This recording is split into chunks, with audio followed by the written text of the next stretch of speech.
Right, episode 8. So we're back with all of you on the island, the Pure Plant Island. And you're in the control room.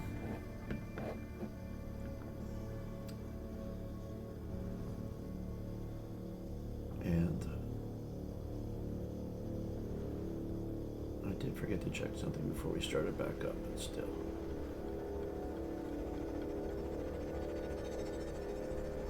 Yes,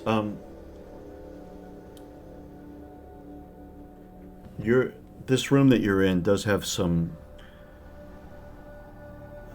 machinery, for lack of a better word. Some sort of, you do see some artificial lights on it.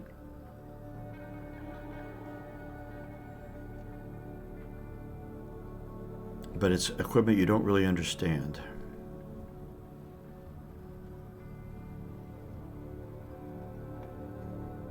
And then they have barricaded the door that goes deeper into the building.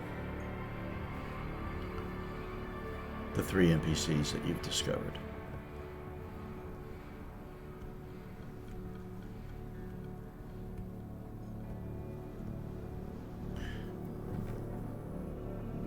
And so you were debating about what to do.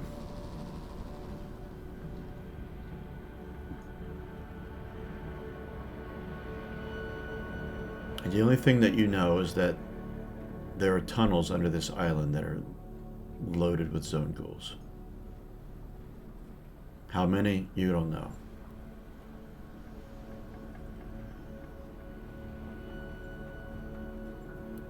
Nelma wants to take care of them now.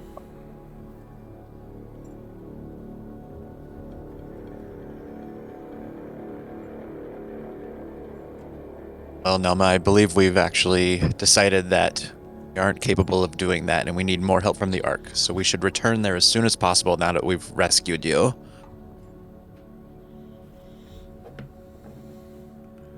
Yes, I concur. I can't go back empty-handed. You're lucky to go back alive at all. Baximon, obviously, what is he going to do? Punish you?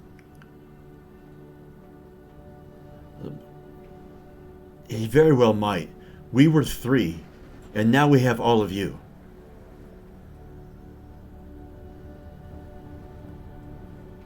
You claim there are at minimum dozens of these zone ghouls. While Orson here is fearsome and mighty, it is not worth risking our lives just to save Maximon and your own pride.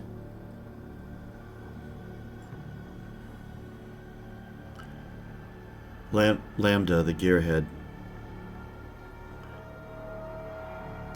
She says, you know,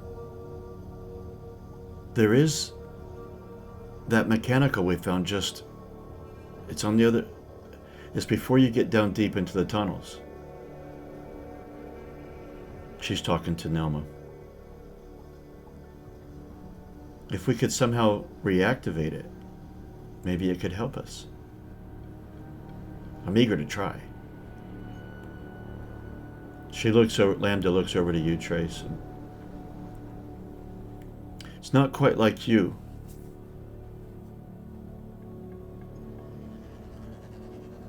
We found Not quite like me. It's a mechanical unit like you, but it's pinned down. I think it's still functioning, but it's not moving. There's like a light on it.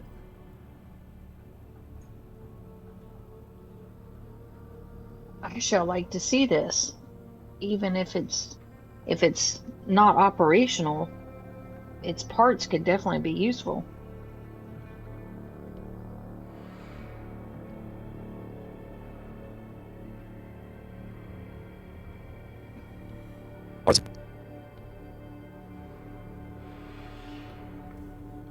You've cut out, Unicorn. How far away is this? Can you take us there without running into any of these ghouls? Well, it all happened pretty fast, and then we barricaded this door, but Once through this door, go in about 10 yards and then turn left, and it goes into a deeper part of the building. It's right before it starts to go down below. Part of the roof has collapsed back there, and that's what's pinned it down. But you kind of have to squeeze past it to get down into the tunnels. It didn't look like an area that the zone ghouls use very much. I don't know if they feared the mechanical or not. But we didn't want to take a chance, and so we ran in here and barricaded ourselves until we figured out a new way. So, anyway, to answer your questions, it's about, I don't know, 15 yards, maybe 20. The area is kind of open leading to it, so we could kind of watch our backs.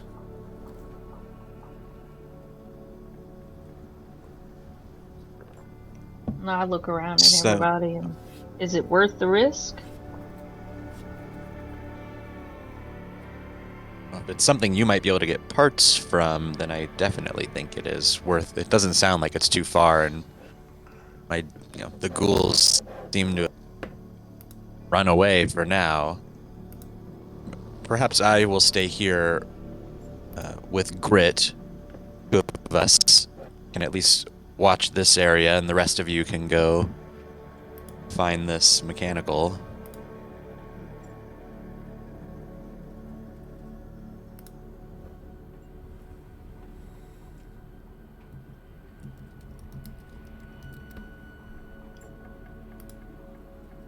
My mic working? It is. It was starting to cut out a bit, but it is now. Yeah. It looks like it's having some weird delay. I'll mess with it.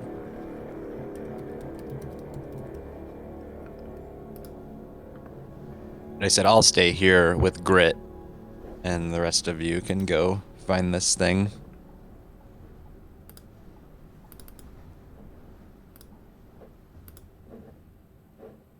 Okay. Lambda says, I'm down.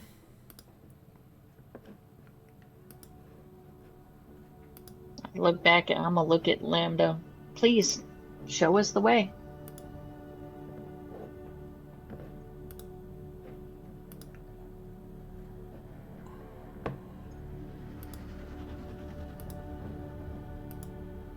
Right, hold on a second. I'm just preparing.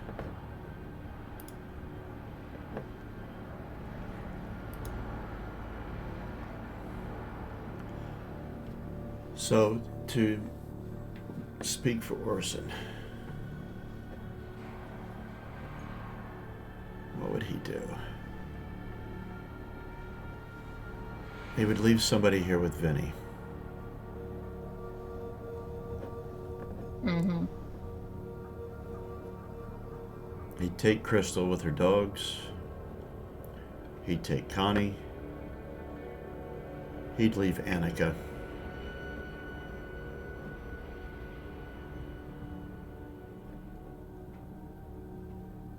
Annika and Eobard, and then Zissou would go down with Nelma turns to Grit. You gonna be okay here? Yeah. You're the ones going into the danger.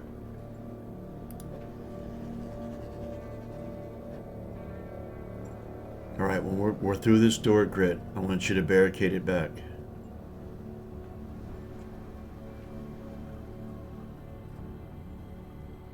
He nods his head. And he begins to move things out of the way.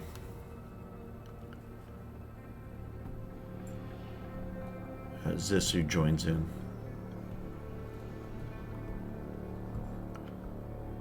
And then Grit looks at the rest of you before he opens the door, seemingly to getting your permission, like, are you ready?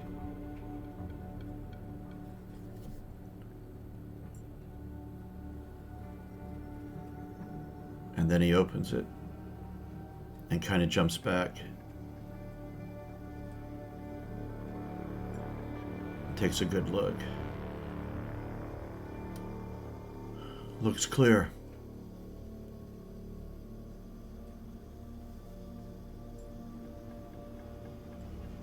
And then he steps through.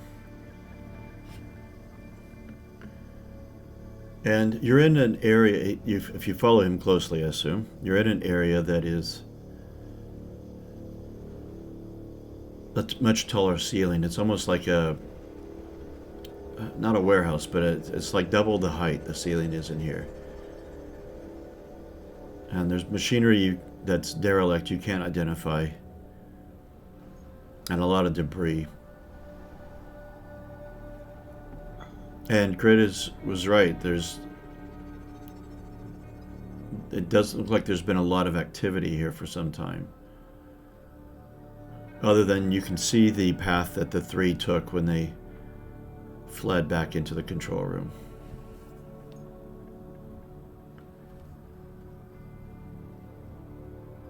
And so he leads you back, and if you can, back towards the back of this building, which I can't get it small enough, just to the back of where that stack is, before turning left. He said it's about 8 yards that way.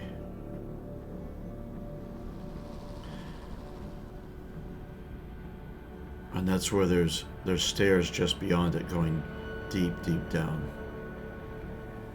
Now, one thing you notice as you're walking back into here is you start to hear a pulsating thrum of low-pitched,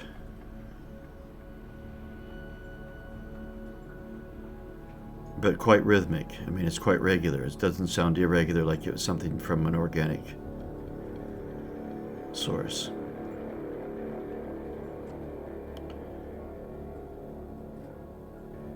And almost a slight vibration in the floor. Very, very, very slight. Lambda looks to you all. We think that's a power source. The machinery down below still works, apparently. I mean, the machinery up in the control room still had life in it. And Nelma turns to you, Orson, and looks at Orson and Trace. It's like, and that's why we don't want to go back until we have something, because we came here for water. Do we also have a power source?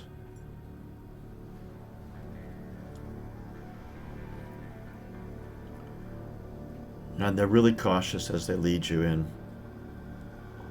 And up ahead, they're a few yards away. You can see where the ceiling dips down. And I'm going to make a handout visible to you guys.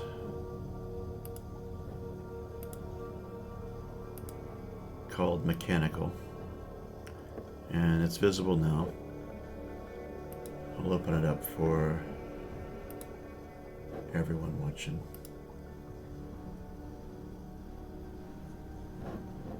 Although it's obviously not stood up like this. And you can see a chunk of concrete and maybe some steel that's kind of pinning it down, but its right arm is out. And its head looks out.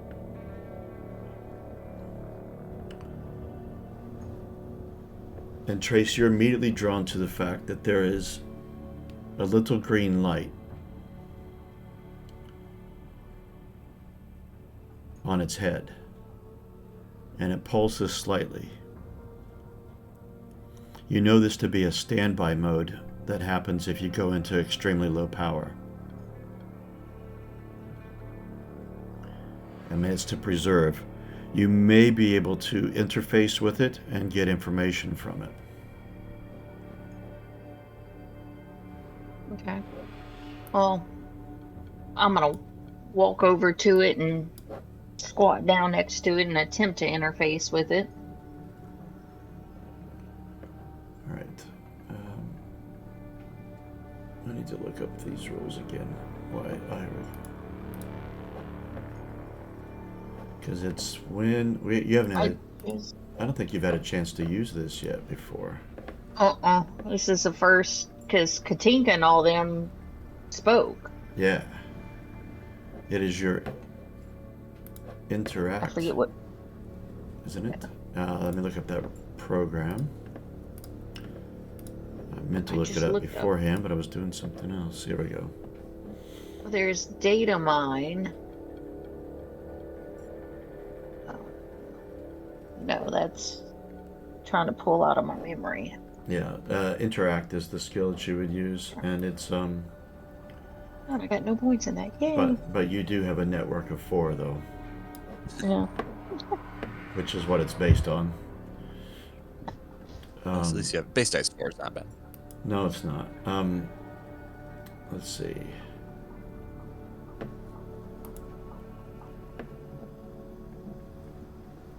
Okay, and here's the bonuses. Okay, so you will have a cable. You can decide where it's at. Perhaps it's in your wrist that you pull out and can plug in. And, sounds good. And then the ports. You do recognize the type of robot this is, and this is a battle robot. Okay. Let's see. Before you roll, let's see.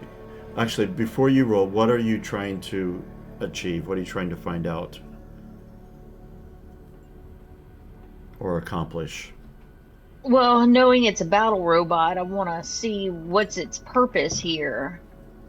You know, is it guarding the facility? Is it going to attempt to attack us? Because I don't want to get it out of this standby mode if it's going to come after us. Okay.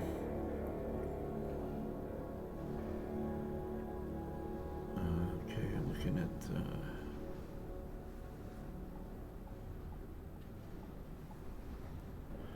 Okay. And what is your hierarchy? Let's see, you're a 3. Therefore...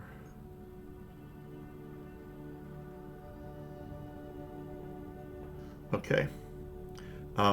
Make a roll with a +2. Remember, that's on the green dice.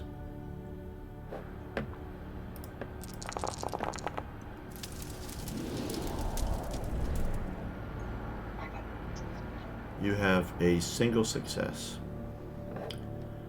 And that... Yes, you're fine. First off, you learn that its designation, and I'll write it down.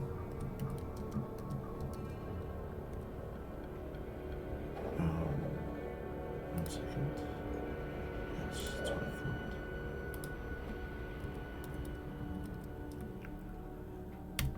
Its designation is that. It's in the chat window. Ranger 261. And you also realize that its OS is completely intact and aware. It's got enough energy to maintain that. And you've woken it up out of a standby mode that was, and which was activated by you plugging in, which gave it enough energy to, it's booted up its system back into, not enough to quote unquote open its eyes, but at least to interact with you. Mm. And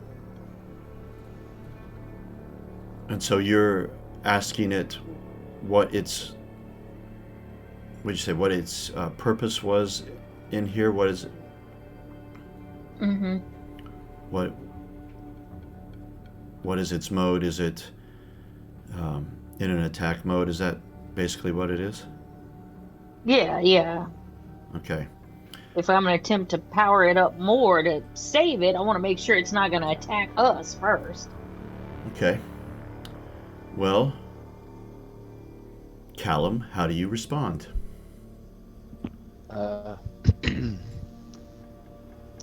I'm here to find power, and I do not mean harm.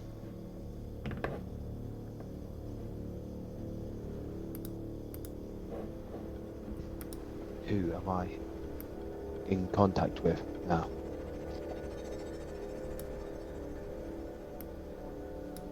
I am TRC 528, also known as Trace. We come from the runway. The runway.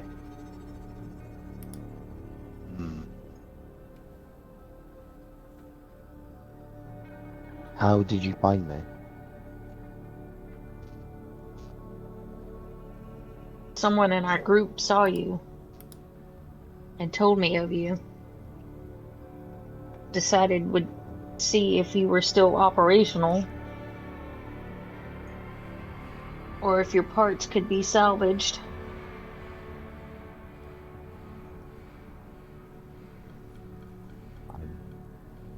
From how I feel, I can't move. I lost power.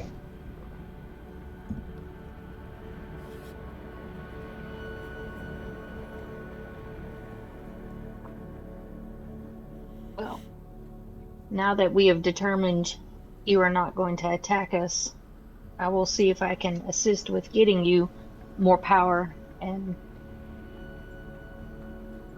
get you freed. Assessing the situation. By the way, the rest of you,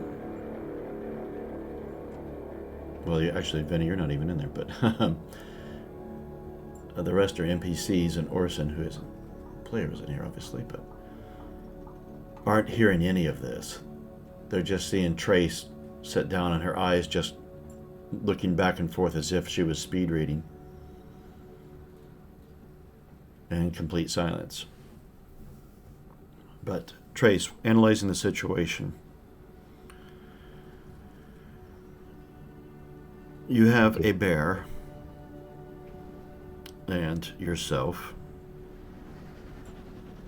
and you realize as a battle robot with that it would inherently have very strong servos if indeed they were powered up. And looking about, you can see that there is sufficient area for leverage. Perhaps getting some debris back in the warehouse bit that you just passed through. You may be able to lift the debris off of this mechanical unit. You, fortunately, if you just barely reachable, you can see a charging port that your E-Pack would fit. Oh yeah, and I forgot to tell you,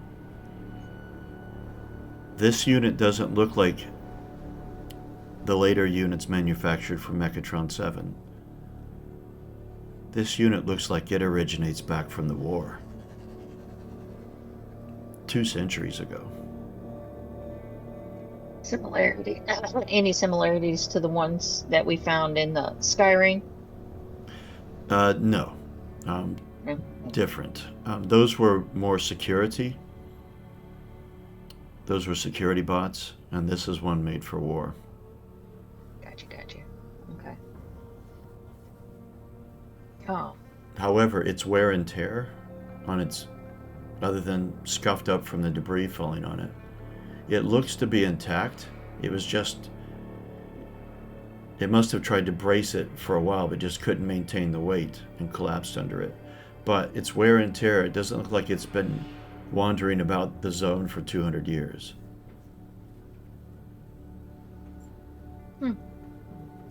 And perhaps the awakening that occurred within you not too long ago has also happened to this unit also not too long ago. But anyway, you feel like you could slide an e-pack and give a charge or two. Your choice, of course. Mm-hmm. Well, now that I've determined he's not a threat to us, I'm gonna disconnect from him and tell the others as to not freak them out. What's going on, Trace? This unit is of no threat to us. He is in a standby mode.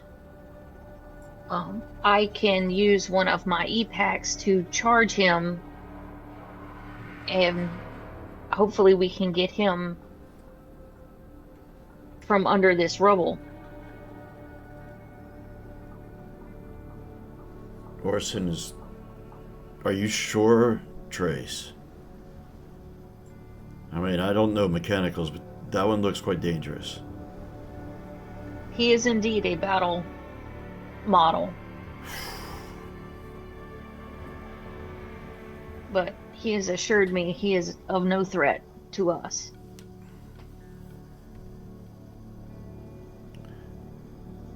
Also, Trace, you will know your protocol hierarchy is one step higher than this battle robot.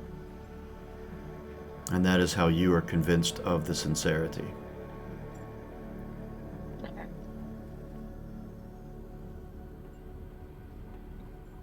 Although no one else knows what that means. Yes. I'm going to continue to tell Orson that in the hierarchy, I can determine that he is being truthful. He cannot hide information from me.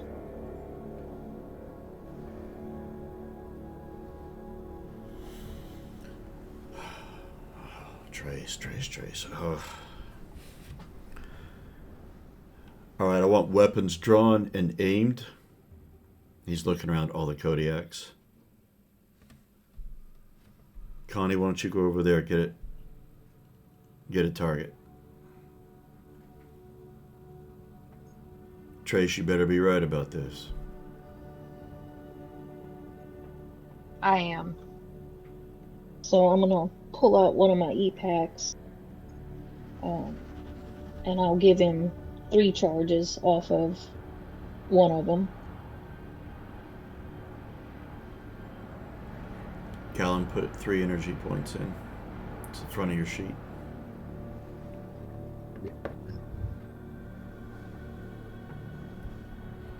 And once that's done, I'll start pulling out. Oh, I didn't mean to send that to the chat. It's alright. It's nice to see it. Yeah. Using my wire system, I'll start to pull that out so I can find a place to attach them and help pull debris off of them.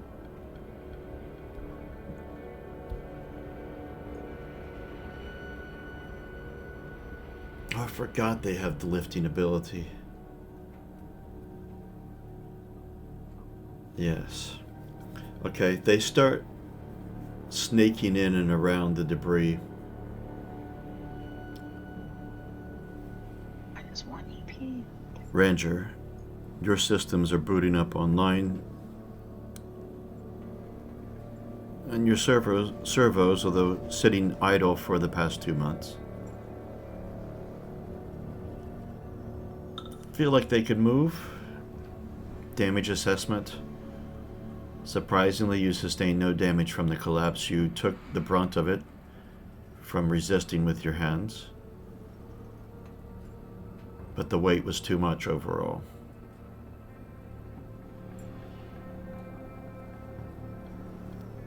And you're able to move somewhat to be able to get a grip, to push, and perhaps with the combination of this other robot, perhaps get free. I'm gonna try and with the space that I have to try and like do what I can to try and get this debris off of me. You feel like if Trace can get it started, that's going to give you a lot more leeway. Orson says to you, Trace, are you able to do this, or do you need me? Assistance is always welcome. The quicker we can get him out from under this, the less energy that will be required to do such. I'm going to do a force roll. Okay, for you, Callum, that is going to be... Oh, it's force for you as well, sorry. Sometimes the programs... It's skills for everyone else and programs for robots, and they have different names sometimes, but this time it's the same.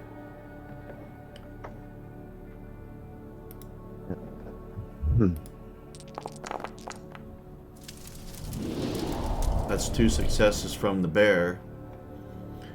So you just click the word force on your character sheet, and then it does it all for you. Oh, okay. Beautiful. See on my PC, catch up. Then roll, I guess. There's another success. That's quite a lot of dice.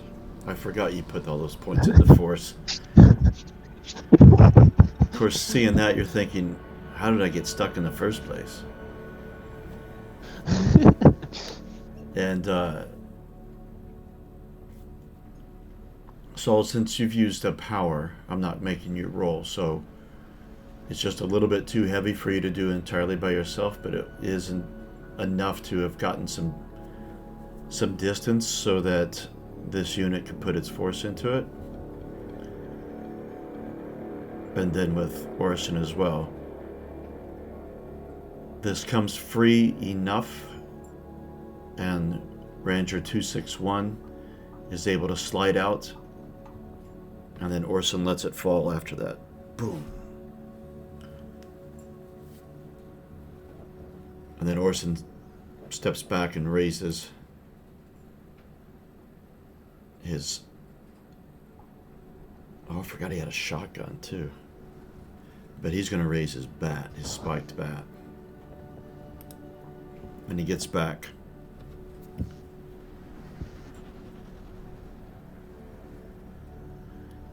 And for the first time in 2 months, you're able to stand up, Ranger. Yes, Trace, what were you saying? Well, while he stands up, I'm disconnecting my wires and having them retract.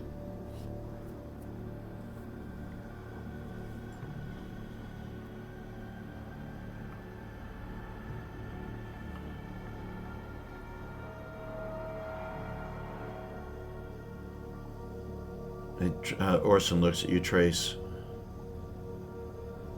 Can he hear us? Can he understand me? Yes. So this giant bear looks at you, Ranger.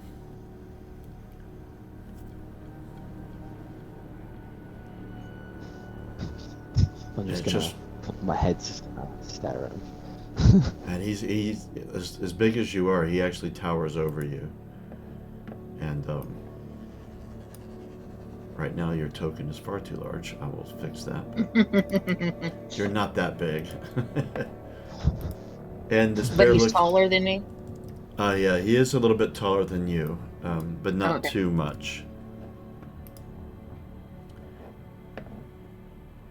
Smaller than me now. Can't be having that. Anyway.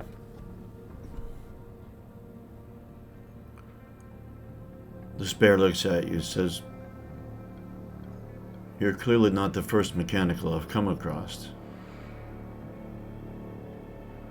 And I'm not initially opposed to your kind, but I am cautious. What are you called?"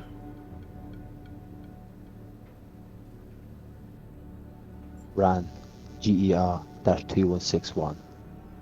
but you can call me Ran. Very well, Ran. I am Orson.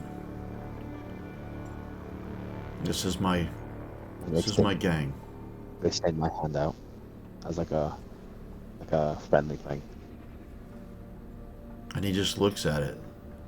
Looks at you, Trace. Kind of just shrugs his shoulders and reaches out this large furry clawed paw. Well, it's got opposable fingers. It's not quite like a bear because he can manipulate guns, but and it's quite a firm shake. And he looks. I think that's the first time I've ever done that with a mechanical. Trace, we didn't shake hands when we met, did we?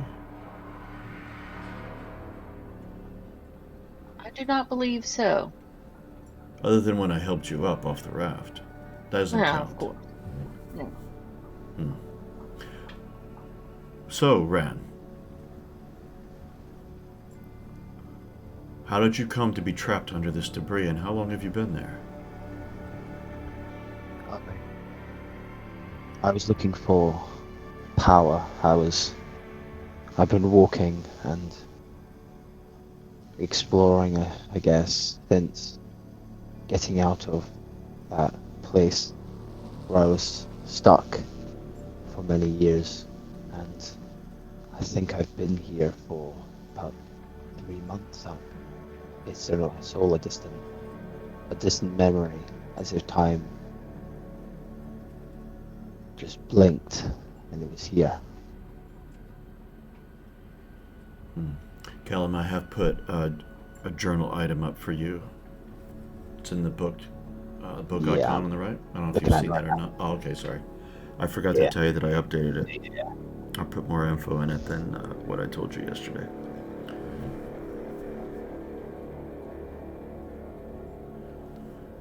You're looking for power, we're looking for water. Power. Is that what that noise is, that feeling, that vibration that I've been feeling? Trace, do you think? Seems logical. Definitely mechanical in nature, given the consistency.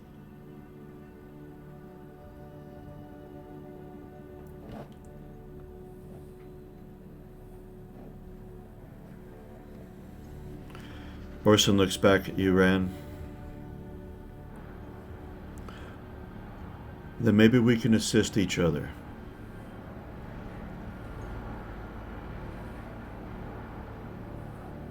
Maybe so. Us organics need water, you need power. Although I'm sure Trace wouldn't say no to some power herself. Indeed. But we have a dilemma. To get to it is down below. And down below is infested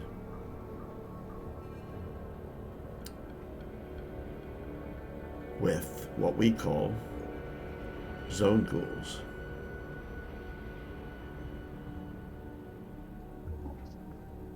What do they look like? And Orson looks around at his rest of his Kodiaks. Well, they're always wrapped up. We've never actually really seen them. No one has. He looks at Connie. Have you, Connie, out? No. They're always masked up.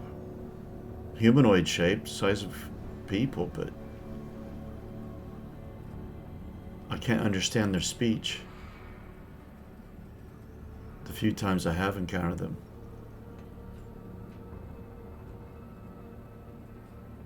Allegedly, this is Orson. They're known for stealing supplies, and even heard that they steal children. How much is true, we don't know, but they attacked us as soon as we got on the island, and then fled as soon as they took some damage. They're in tunnels down below.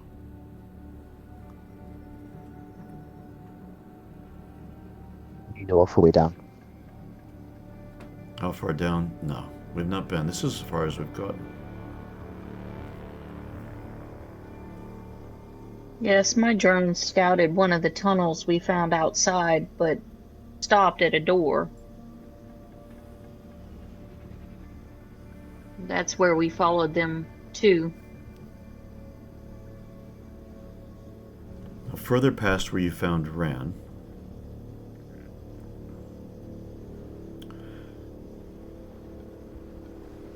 no, you can actually see it actually from where you're at, is the beginnings of a stairwell.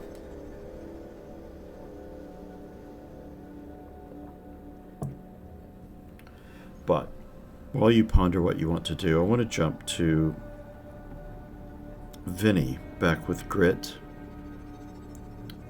Annika, and Eobard.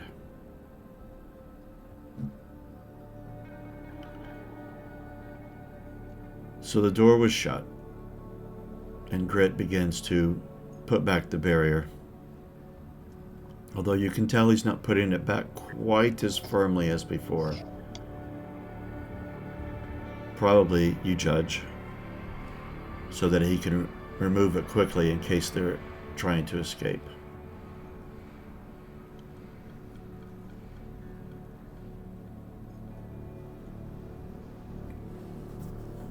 And he looks back at So you. Grit.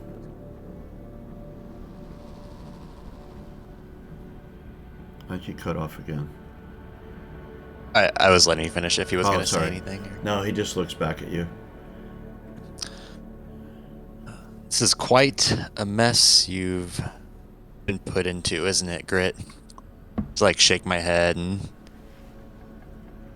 He's kind of just go sit down against a wall or on a box. You can say that again. It's not what I asked for. I'm quite content to just do stuff around the runway.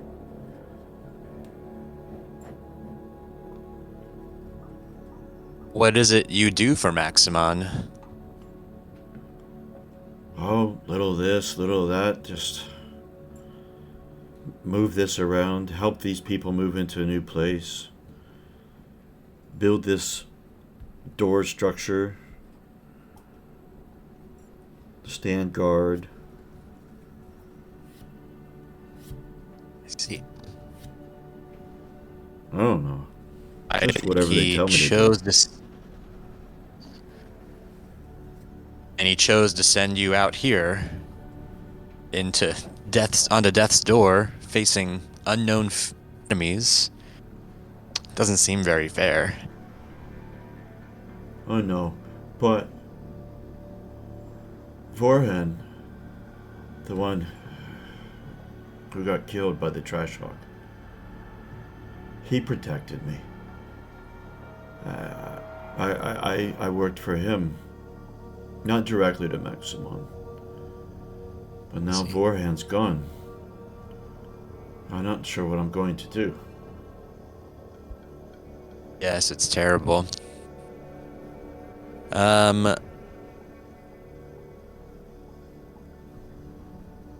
I would use Mind Terror probably at that. With him saying that, like, he's probably kind of looking a little forlorn, and He is.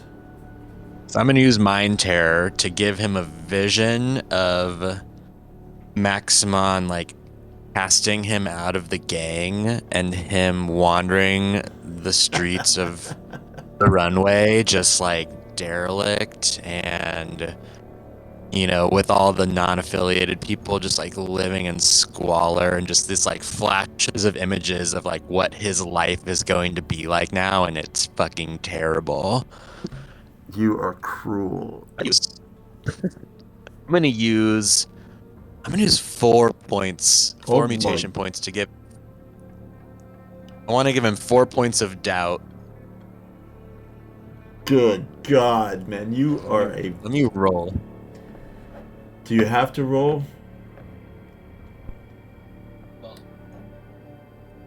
Or backfires. Oh, of course. Yes. You're just spending the points so you hope you get a new mutation. Well, I really want to win my manipulation roll against him too, so I want to give him like to it with it.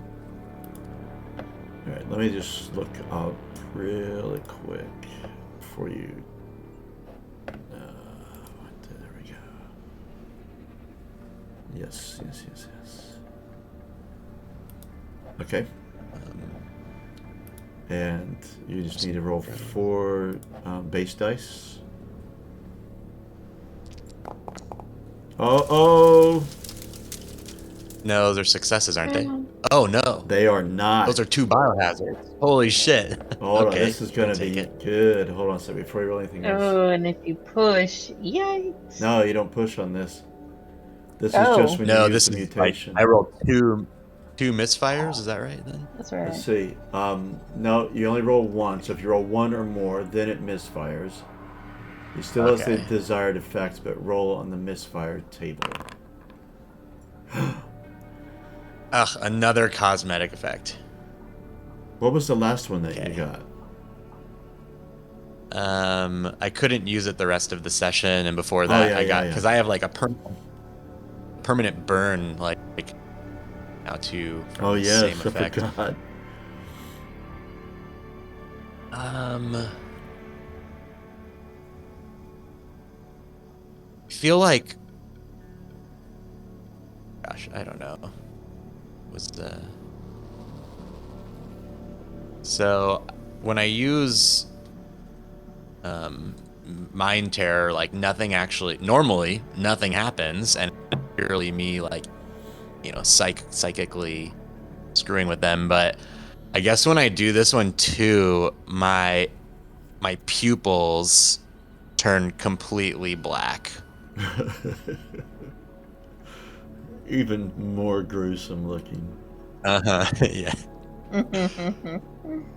I probably feel like a briefly sharp pain in my eyes. I'm like, what? Like, that's Yeah. new. And then maybe there's just some like a shitty pool of water near me, and I like look down in it, and I'm like, uh-oh. But so then I would say to him, Grit, I know Maximon quite well. We grew together. And I know I have a reputation within the Ark that I'm very misunderstood. And Maximon, well, he has always been worst to me. So I know exactly what you're going through right now, and I also know what he's capable of. And I just want you to know that there's always a place here for you in the Kodiaks. And I'll like kind of look at the other 2 that are with us and encourage them to like be welcoming to him and maybe say something to like, yeah, you should, join with us instead. Yeah, they shake their heads. Then I'll say, But you've put this mind terror in him. Orson. So at the moment he's just so dejected and like, oh no, why did I do this? Why did this have to happen? Forehead, no.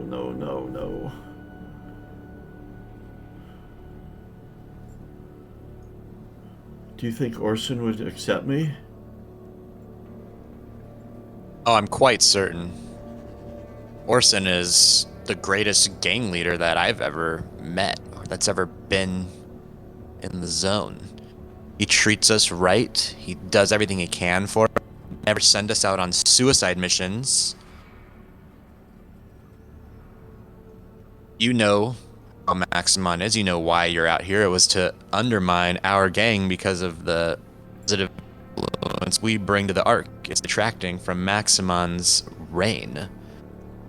You, Grit, could be a most invaluable member for the Kodiaks and would be well rewarded in Really? return.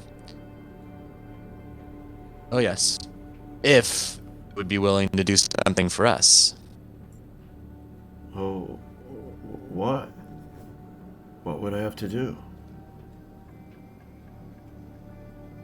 I'll stand up and I'll go put my hand on his shoulder, console him, and nothing dangerous, I assure you. Not like being sent into the zone.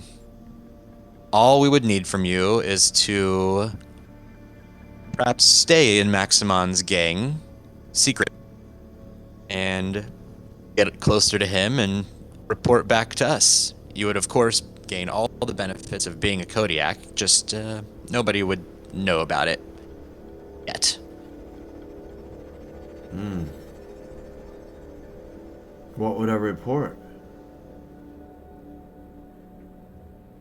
Anything and everything. Maximon,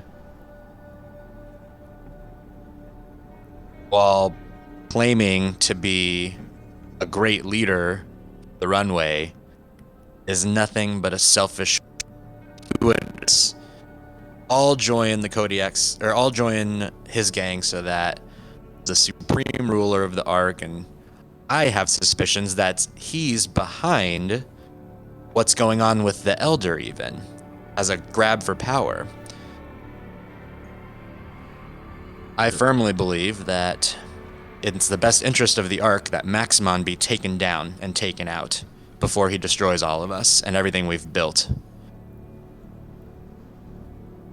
Annika looks at you when you say And- that, and she just sort of slight little smile at the corner of her mouth, just nodding her head ever so slightly in approval, and looks back at the door that they went through. You could help us, Grit. You could be a key piece in bringing the Ark to its full glory. Really? All we need is a little bit of subterfuge. Sometimes these things are necessary. What is subterfuge? What is I just that? wave my hand. I wave my hand and wave my don't just. You'll just report back to me everything you hear and see that goes on under Maximon's rule within his gang. When we return, I will assure Maximon that none of you were at fault for what happened here and that you did quite well. And I will make sure that he gains full trust in you. And then you'll simply report back to myself about everything you learn. I grab him with both hands, shake him a little bit, be like, be strong, Grit. You're a Kodiak now.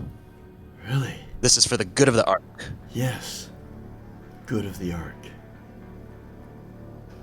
I guess I have to technically roll manipulation against him to make this happen. Yeah, but you've got a... Versus, I believe. Sorry? It's a versus, I think. It is. But you gain... let's see. 1...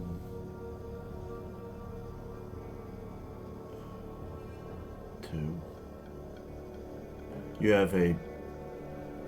+2 on that. Okay. Oh, one success. Well, he has to roll against me, I think, too, so I'm gonna go ahead and push it. 2 successes. Okay, 2.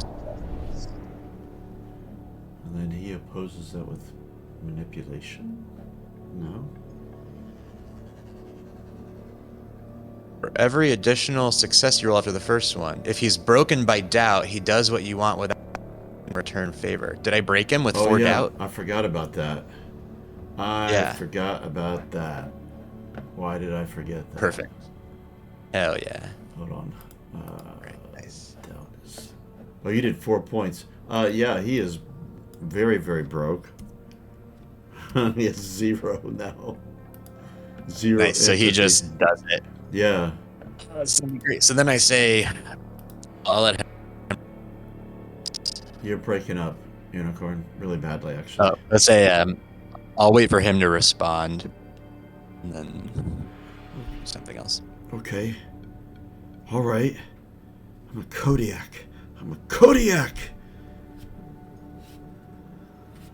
Maximon be telling me what to do anymore. You know, I don't think Vorhan very much liked Maximon either. Vorhan often spoke about you guys.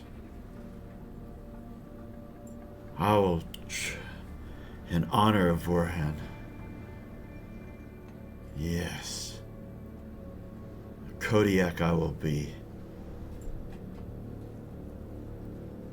And he just looks up at you because he's a little bit small. He's very skinny and looking at his token, he's almost Gollum-like, but he's not that small. I say, oh, go ahead. Should we go help Orson then? They're in there. No. Orson will be fine. We need to stay here and make sure the zone ghouls don't penetrate into this safe house.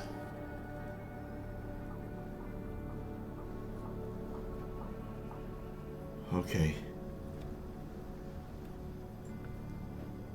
And then I say, welcome to the gang, Grit, and my mouth starts to open wide.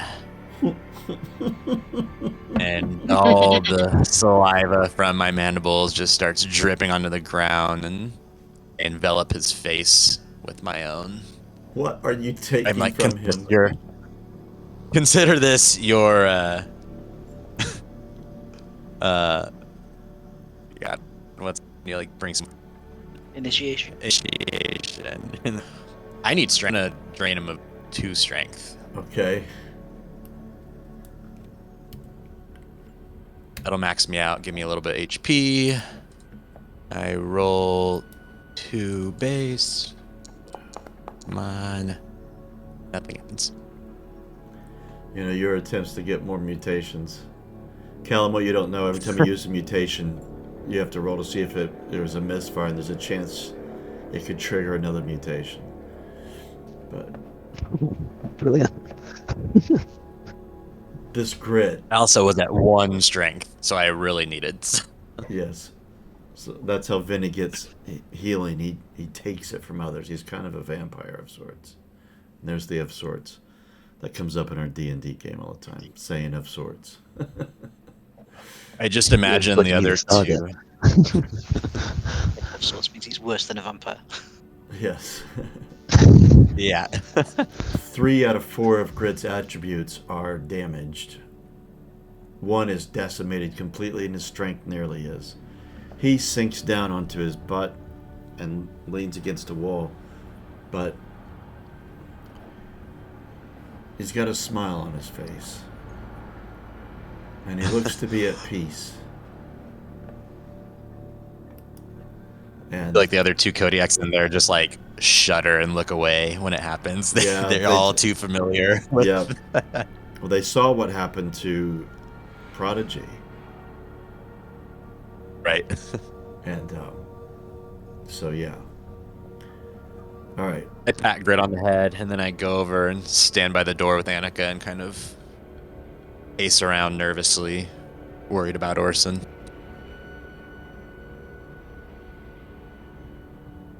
Okay. Cool. I'm going to leave that scene for the moment. I'm going to jump back to the Ark with McKellen on his murderous rampage. But I need to do a quick bio, so I'll be right back in like 1 minute.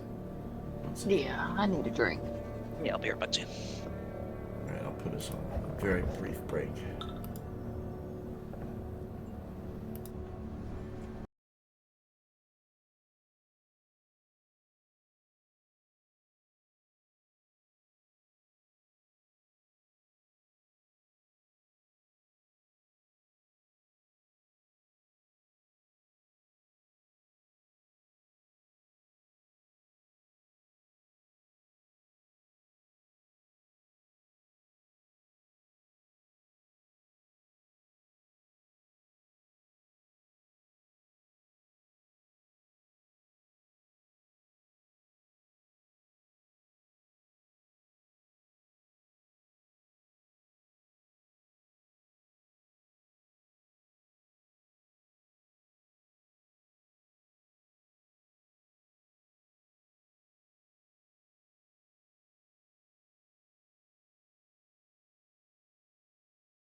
Okay, we're back.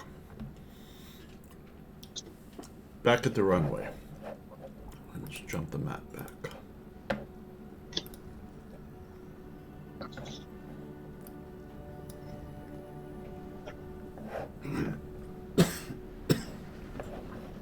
One second.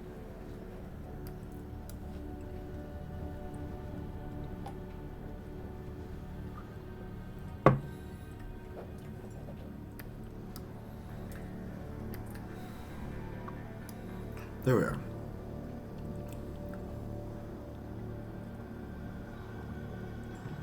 All right.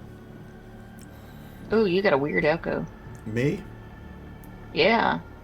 I got it. Why is that? Is it echoing through somebody else? I don't hear it. Yeah, I'm hearing you normally. Okay, well, maybe it's me. I'll continue on. I'll just disconnect and reconnect my headphones. Okay. All right, McKellen. You had just gone to the western gate. And Epiphany. just to see if there's anything about there that just is the only common denominator you found, is the only lead that you had.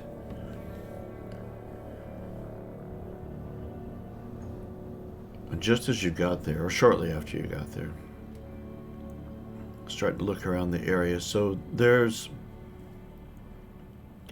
some buildings nearby in relatively intact status, not fully in all areas of them, but before you could look into anything in that area, you became convinced that Sixter was the one. He was the one causing the problems. You knew that he has the ability to control people. He must be the one. And you have to kill him before he kills anyone else. And you have to do it now. You know that you last saw him in the control tower. Because he's usually never very far from Maximon.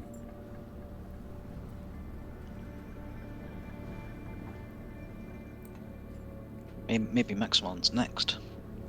So I guess I'll head straight back to the control tower. And as you're walking there, you get closer and closer into the main part of the arc. Because you're on the outskirts here, the western outskirts of the quote-unquote civilized part. And you see different people, different citizens of the arc moving about. And when you can hear them talking, but they sound as if what they would sound as if you were underwater and you're hearing them talk from the surface. It's very muffled and sort of not present, and you're just so tunnel vision to what's straight ahead of you. You hardly even notice anyone else's presence. Someone even looks at you and possibly is even speaking to you. That's kind of in your way, and you see Wave them. at the side. Yeah, and you see them kind of stumble back away from you. And you get into the terminal on the western side. There's a door on the west. And you make your way towards the northeast corner, where you know that there are stairs that lead up. Stairs that tend to make you very tired. But nevertheless, your mission calls for it.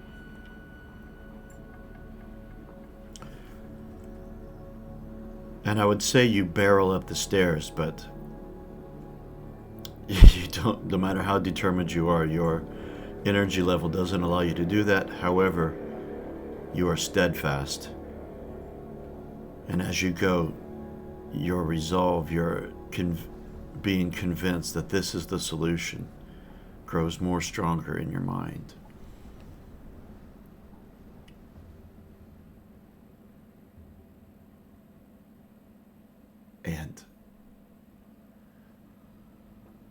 You get halfway up the tower, and you see some of the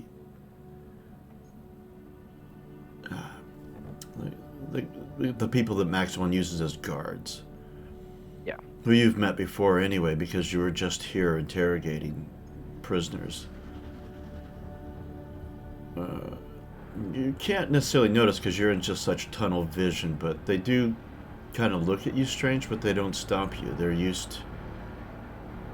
It's not unknown to, at least in Maximon's immediate circle, that you were investigating this for him. And you did hear him say earlier that you were to be allowed to speak to the prisoners. You can tell they probably said something to you, but it's just kind of this muffled sort of sound out of the side. And you eventually get up to the top. And you can see Maximon there and a couple other guards. But what is in crystal clear vision and perfectly focused is Sixter, who's leaning up against the wall, looking out of the glass of the control tower. You can tell that Maximon looks up at you. But your eyes, they're focused on Sixter.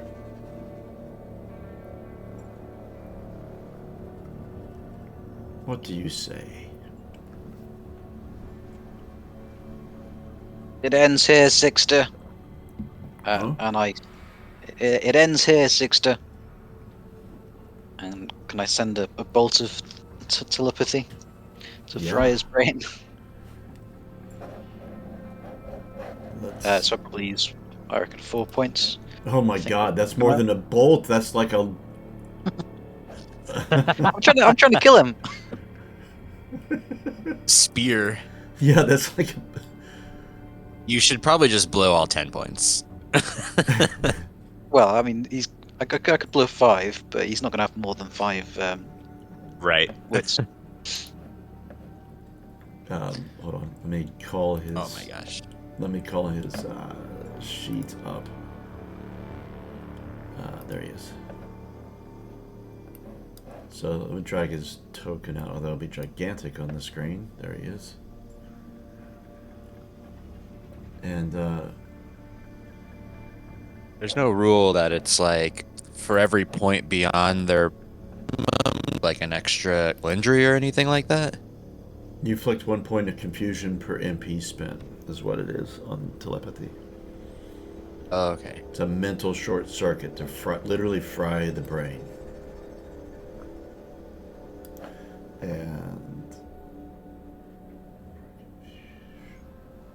oh dear. What do I roll again? Is it like You don't. You just spend the points and it happens automatically. Isn't it one? You roll d6 for every MP. Oh, yeah. You For roll every d6 to MP, see if it misfires, yeah, but as far as it being successful.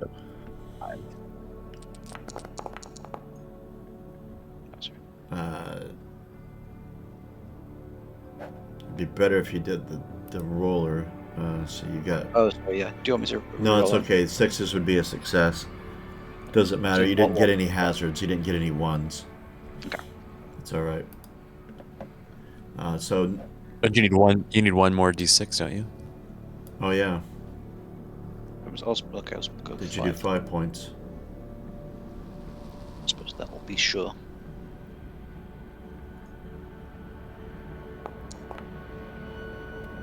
Still fine. Still fine.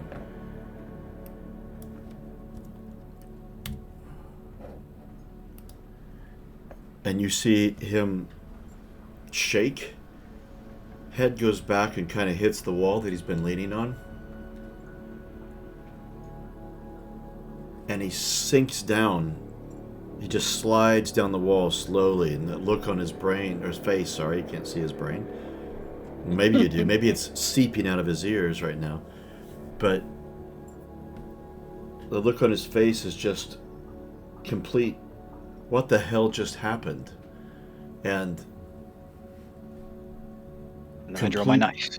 complete bewilderment, doesn't understand anything. And He's down on the ground, just leaned up against it with his knees up. And Maximon, that's just sort of, again, underwater, stands up, and you see his mouth moving, but you can't quite tell what he's saying to you. Your eyes are fixed on Sixter. What did you say you did? Did you say you drew your knife? Yeah, I'm now drawing my knife.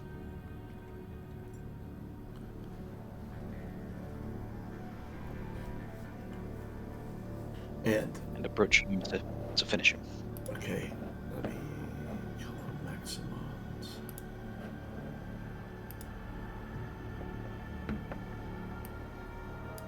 You can see, it's almost like in slow motion, Maximon is shouting and gesturing to his two guards.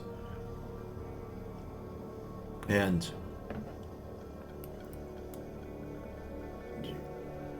maybe you can't tell, maybe somebody's grabbing at you. You don't care.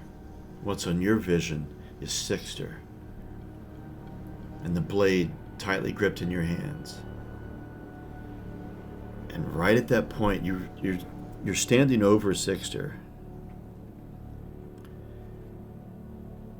and you can't squat down to get close to him. And that's when you notice you're being held on either side. And right at that point, you snap out of it. And you see yourself standing over the body of Sixter, or leaned against the wall. He is. The blade white knuckle gripped in your hand. And No! You hear very clearly Maximon, "What the hell are you doing, McKellen?" I open my hand to drop the knife on the floor and stop resisting it. It's not me. It's not me. What? What did you do to him? I don't know. I don't know what happened. You were supposed to be finding a solution. What? Is it you? It's not me. Help him.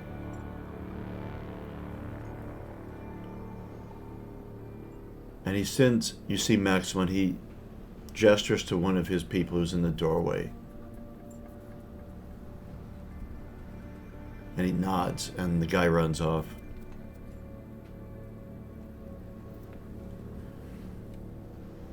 Was this all a front, McKellen? It is well known of your powers of the mind. You investigating this to throw us off the trail? No, it's as I said it was. I found whatever it is possessing people, and it got into my head. At that point, some people come in and go to Sixter. You see a trickle of blood running down out of his nose.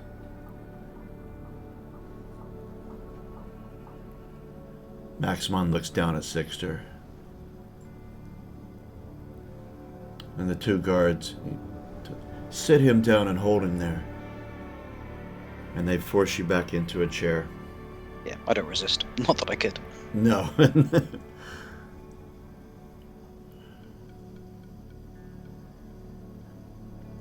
Tell me everything you know. Gate. Sorry, I talked at the same time. Go ahead.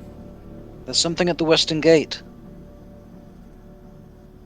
Both of the perpetrators, they were both there before they did what they did, and I just experienced exactly what they described.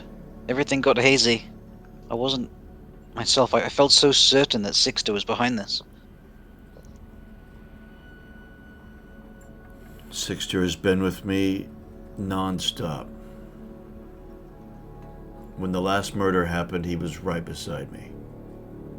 I know it. I know now it's not true. It can't be. It's whatever it is. It's left my head. But I was defenseless against it. I just arrived at the place that they said they'd both been. Are you kidding me? If this I'm not kidding thing, you. if this thing can take control of any of us, How are we safe at all? Hell, it could be me. It could be me next. It could be Muba. Marla. We can't. Whatever it is, it's there at the Western Gate. I think it might be stuck there, maybe. But we can't get close. If we got the gearheads to make some kind of explosive, perhaps? Lobbed it into the area?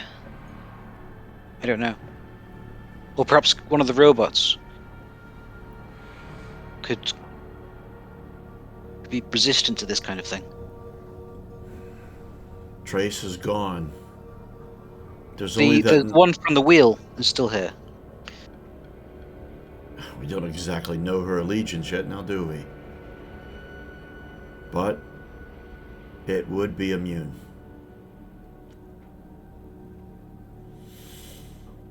McKellen. You may very well have saved us with this information, but You know this isn't the way I would have wanted to tell you. I need you to roll manipulation. Okay.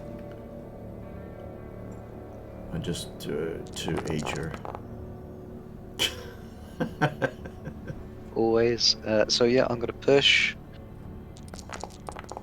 Oh my god, it's the same thing Every again. single time. The exact same thing as last week, or last session. Oh, well, starting to fill my mutation points back up.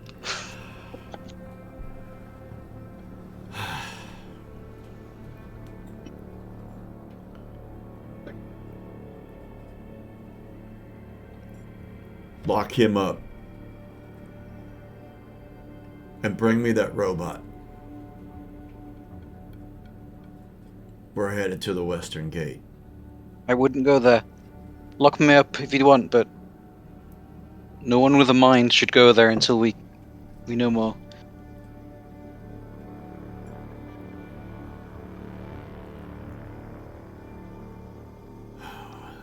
This just keeps getting better and better.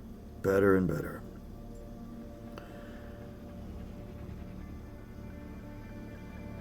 And those, you can see as you're being taken out that people are tending to Sixter. And Maximon heads out with two of his men. And you don't see what happens next, actually. Yeah. But you're put in a cell. You're put next to. You've been in that corridor already. And that's the last cell, actually. That's not really.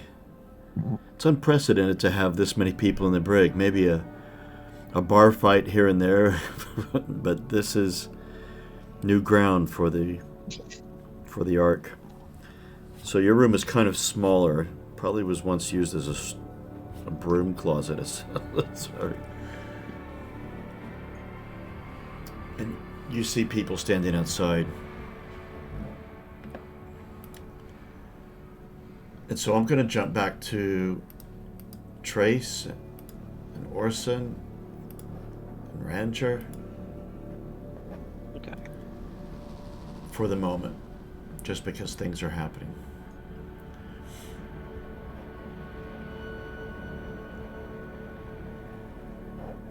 Let me go back to that map. There we go.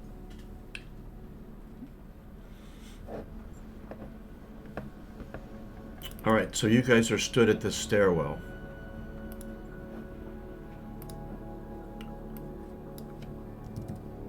You have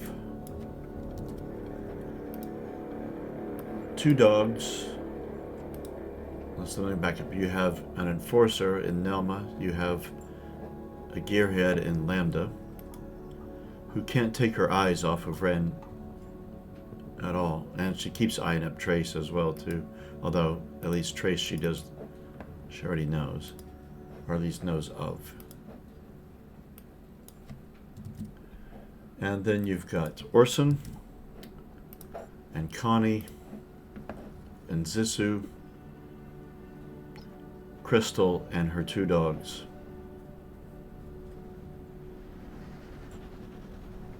1, 2, 3, 4, 5, 6, 7, 8 of you and 2 dogs.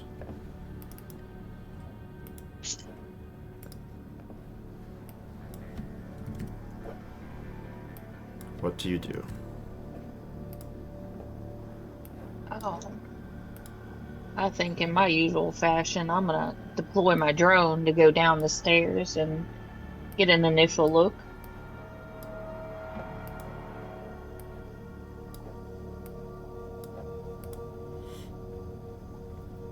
Okay, what range did we So, say that had? I forget.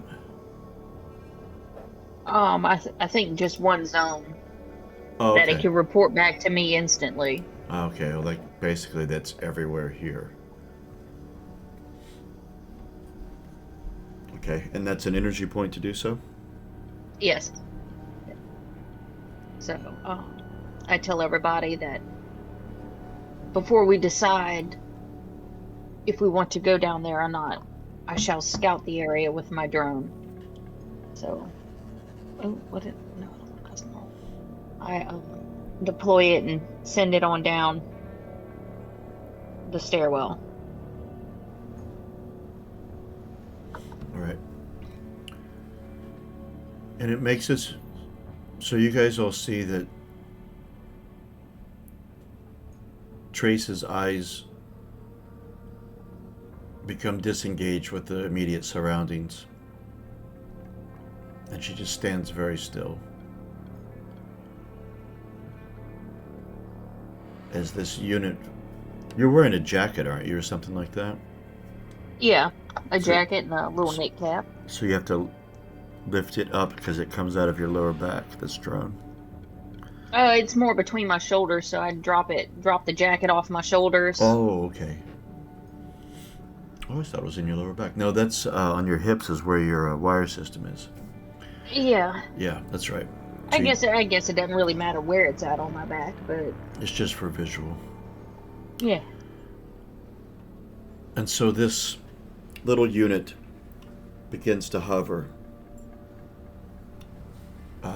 Ran, you recognize what this is. You've seen this in other units before in your time. And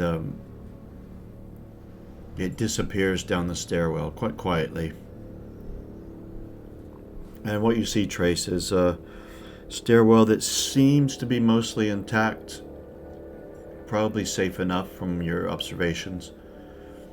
Anyway. And you go down, it zigzags back and forth. It goes down, well, I guess it would be 2 flights. Yes. And your infrared has to come on because it's darker. And it wanders through. Well, it's mostly intact down here. It looks, can't quite tell what the function was down under here. It looks to be machinery that might control climate control for the building. Some storage, or what used to be storage, but it's kind of collapsed in on itself. Boxes, I mean, crates. And then it gets to a door and it stops. I mean, it can't go beyond that, but you do see text at the side.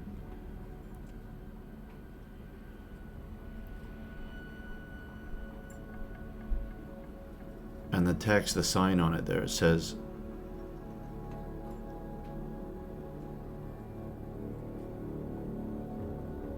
tank. Sorry, it's kind of obscured.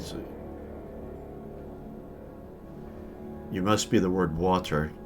The first couple of letters are kind of obliterated, but it makes sense.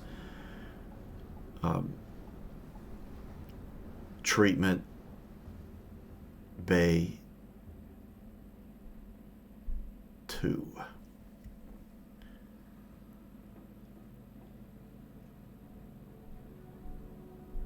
And you can hear the noise, the thrumming noise, stronger coming from the other side of that door.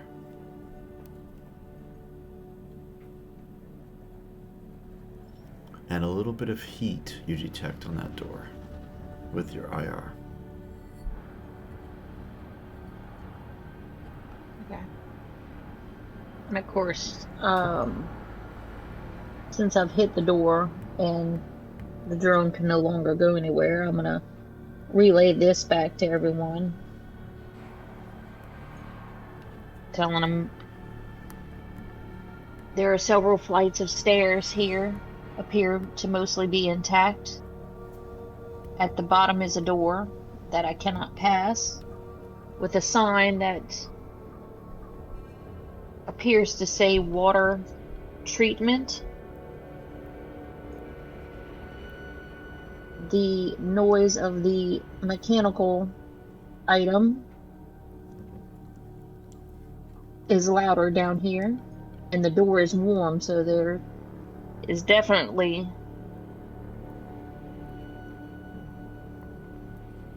active machinery or people close to this door.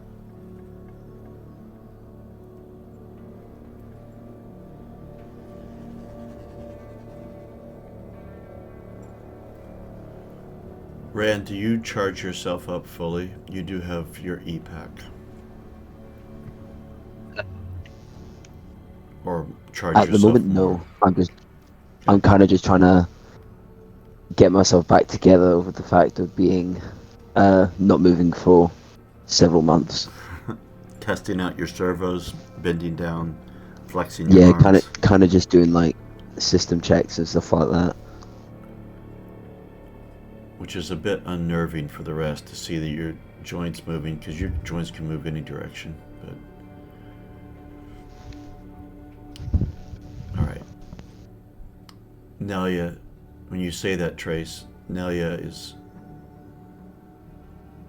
That's our destination. There it is.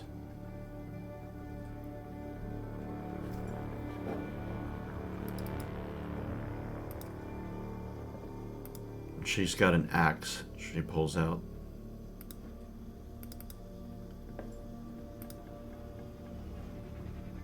Lambda has a pistol, a scrap pistol with 3 barrels.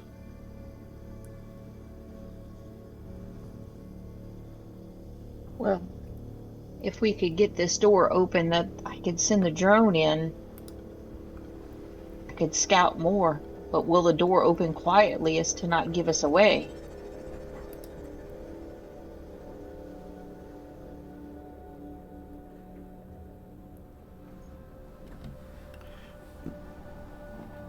Nelia's... Nelma, sorry. Well, that remains to be seen. But we're not in immediate danger right now. We could always run back if we have to, but I don't want to go back empty-handed.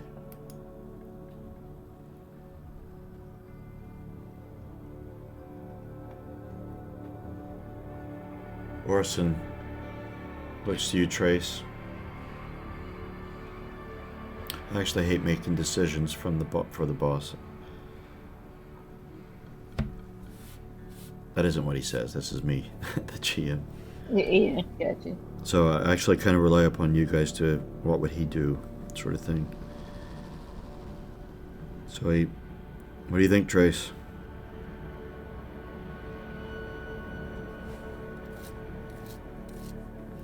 The thing is about those zone ghouls, they ran off as soon as we caused damage, so they're not exactly terribly brave. And now we have a battle bot.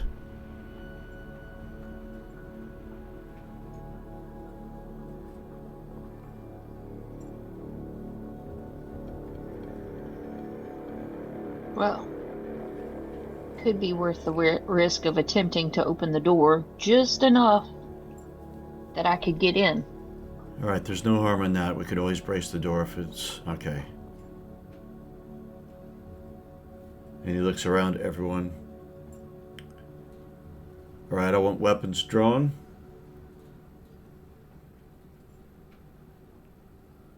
And let's keep your eyes open.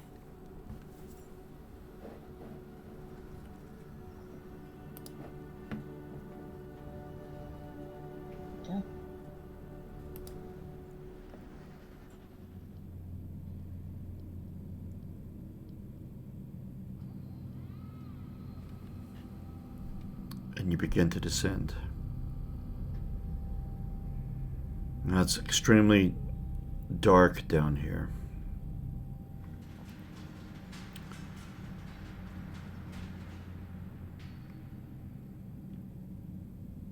Do you guys have a light source at all?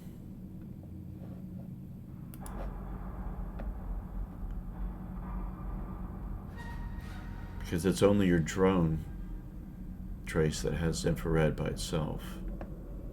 Yeah, I'm trying to pull up the journal to see if my head even has IR capabilities or low light. Orson has a flashlight torch. Crystal does not. Zisu.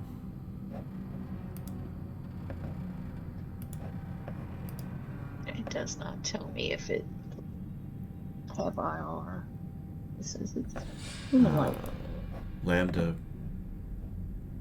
pulls out a flashlight. That's in her left hand, pistol's in her right. Nelma does not have a flashlight. But I would think if I was, since the drone's tied to me, I wouldn't really need to be able to see. I'd know what the drone saw. You would have that memorized as to where to step, although technically you're not seeing things Yeah. in real time. It's just from memory. Mm-hmm. You notice that Rand doesn't have any difficulty.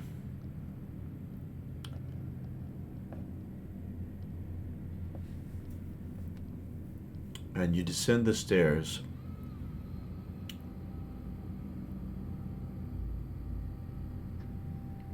But Lambda's got her flashlight out.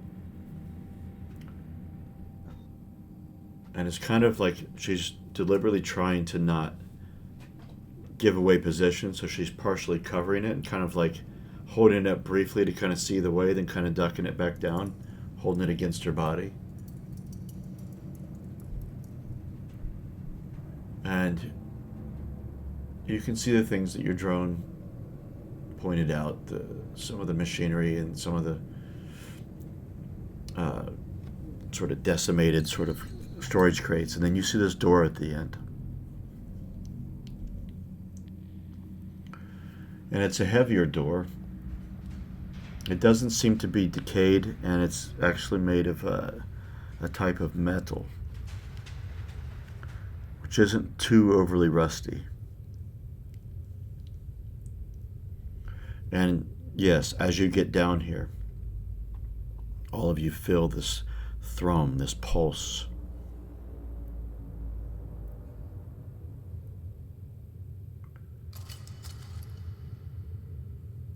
And you get up to the door.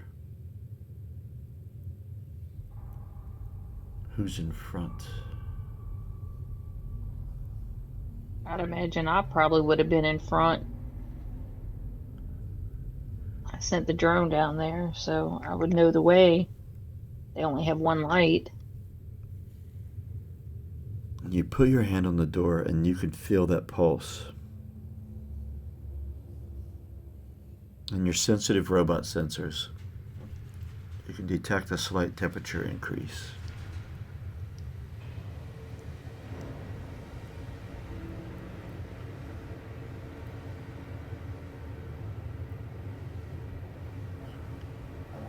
But you don't hear anything other than that pulse.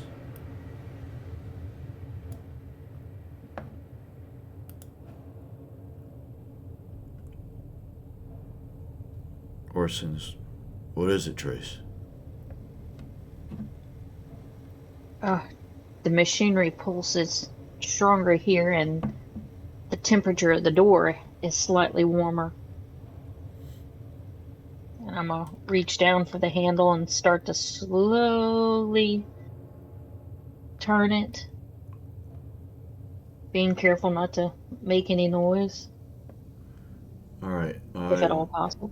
Yeah, so I'm going to have you do a force roll with a +1. Worse. Remember, that's on the green die. Ugh. Well, I'm gonna push that. No, Oh, no. damage. No! Oh my god. Now, It damaged my servos. well, see, this is the thing. The coding does that Yeah. automatically, but we have to actually roll. Okay, so Remember, so put that back to the robot 3. damage location. Ah, back on the servos. Yeah. So you're 1 out of 3.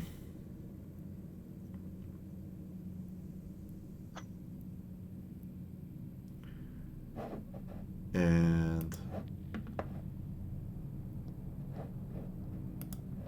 hold on, I was just checking on your repair program.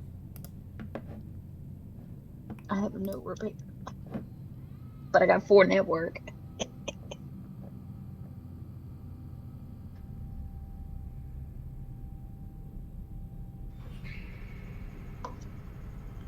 All right. Um,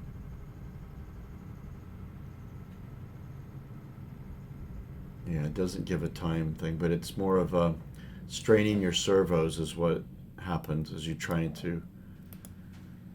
You did get the door open, by the way, but not quietly. The handle was really rusty and I forced it a little too much. And it echoed. You hear this just sort of creak, and then it just sort of it just echoes. Um, do you want to attempt a repair, or you want to just run with it? Uh, You've opened the door, by the way, so if you get started with a repair, it's easily going to take you several minutes, and you're going to kind of be not yeah, incapacitated, but kind of not able to react quickly. I'd rather send the drone in and see what's going on in the area before I attempted a repair. All right. And what you see is this vast, vast underground sort of chamber. And you see these large circular vats all in a row, 2 rows of them, in fact, and there's a walkway down the middle. And they're above, I mean, they're higher, they're not in the ground, they're not, circles in the floor. They stick up, a couple of yards, but all up and around, you see all these sort of wooden walkways and rope bridges and material and cloth just hanging down and around. It's almost like tenting of sorts. Maybe what looks like a hammock here or there, although not occupied. And immediately inside the door, before, there's this large tank that's taller, that's like 4 yards, 3 or 4 yards above the floor, the edge of it anyway. But what's interesting to you is scattered around the base of it are these remains of animals. And you see some bones down below, but on top is something that was slaughtered perhaps a day ago. You can see perhaps that it's where the blood is concentrated around the throat. Perhaps it was slaughtered here, but it wasn't skinned that you've seen the organics do. Doesn't seem like this is a place for preparing food, because although you do see bones, but you do see just the decimated remains of past animals underneath this fresh one. Not eaten.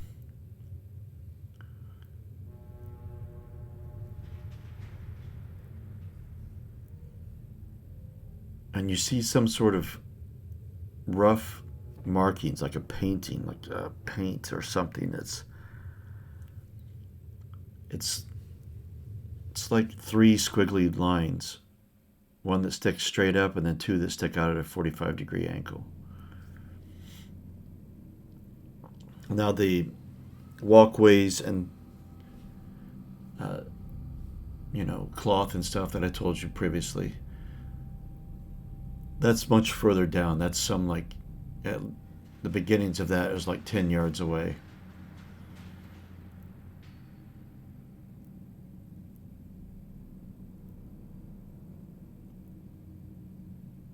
But you don't see anybody.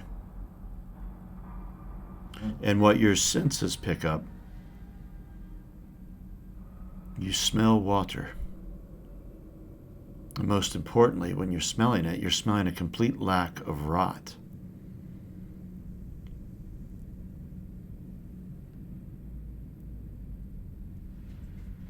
And there's all this elaborate network of pipes around. As the sound of you opening the door echoes down that room. How far did you open the door? Just enough for the drone? Just enough for the drone. All right. Yeah, just wanted to sneak it inside and check it out. All right. Meanwhile, Vinny. Grit's still here with a smile on his face, leaned up against the wall. You can tell he's just pondering, like daydreaming. Kind of the way someone might do if they, although you don't have this in this time period, but like someone thinking they're going to win the lottery, what they're going to spend their money on.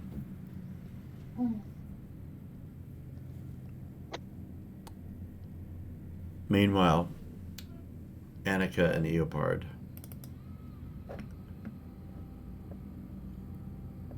Eobard's getting a bit antsy.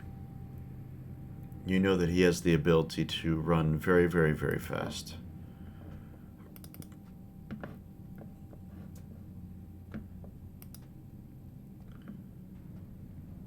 Timed has passed maybe like an hour. Yeah, about that.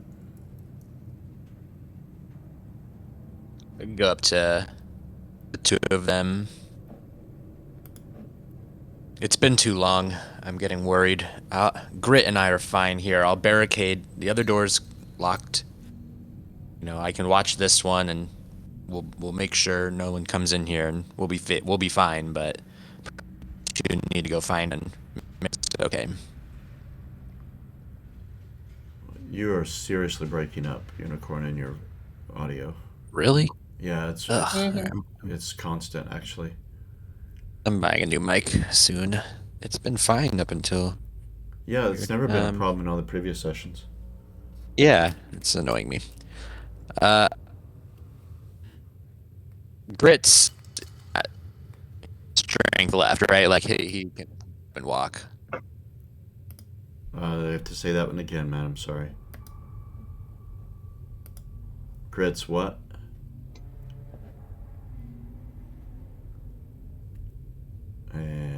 Can't hear it all now. I'm gonna switch Muted. my phone while it's since my mic's being crappy. Grit is okay to walk. Yes, he's not broken by strength. No, he's not broken by strength. Well, He is depressed. Well, he was depressed, but he's just kind of like... no, it's euphoric. I would say to the other two, like, it's been too long. I'm getting worried. Is the other entrance to this room like fully barricaded again? The what? Going outside? Yes. Yeah. That's the door that you guys Nothing's- came in. Right. Okay, so nothing's getting in here, and this is the only other direction, so perhaps we should all go and see if we can find them. It'd be better as staying as a group. Grit, come on, we're leaving. We need to go find the others. We're gonna find Orson? Yes. Yes. I'm a Now's Kodiak. your time to prove yourself. Your first opportunity as a Kodiak. And you hear him like, "Ugh," as he stands up. I'm a little tired, but I'm a Kodiak. He needs rest and food, doesn't he, to recover strength? Yes. Yeah, it's too much time. Just remember, Grit. Nobody knows. It's a secret for now. Your first duty as a Kodiak is to pretend to remain in Maximon's gang and act as our informant. Right. And he And then we'll go. slowly starts taking the barricade off of the inner door. Annika joins in to make it faster because he's a little weak. Weapons drawn, and they head in. Now, you heard them discussing it before, obviously, and you can see straight on. You're coming into a big open area, and just as they said, near the end of it, you can turn left, and you see where a ceiling has been collapsed. And you can see that they probably were here because things have been disturbed recently, and there's like a large bar that you see kind of wedged against where this collapsed bit of roof is. And just beyond that, you see a stairwell going down.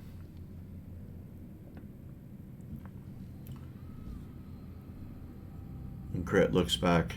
Shall we proceed?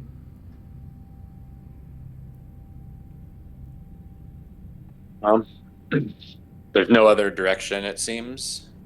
Is there other like tunnels? No, not right here at all. So yeah, we'll proceed. I just nod to him and like make a motion for all of us to like remain as quiet as possible. All right. Annika has her scrap rifle out. Eobard only has a machete. And you have to duck down a bit just to get to the stairwell because of the ceiling the way it is.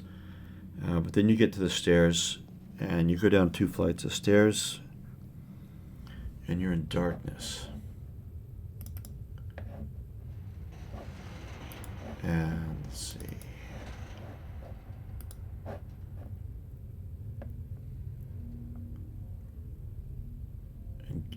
And oh yes. I thought he did. Yeah. Grit pulls out a flashlight, turns it on, and looks at you. With his eyes up, like, this is okay? And he kind of shines it around. Yeah. Give him permission. And so you hear the sounds of the thrumming, the machinery increase. And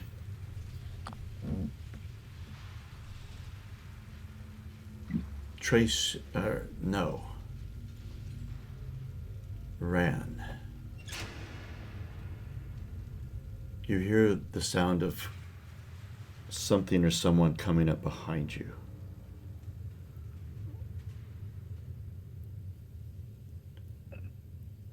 I'm going to, as we were moving towards the stairs, I brought my vibro knife, and I had my hand in front of me as like a precaution in case someone inevitably came to the front.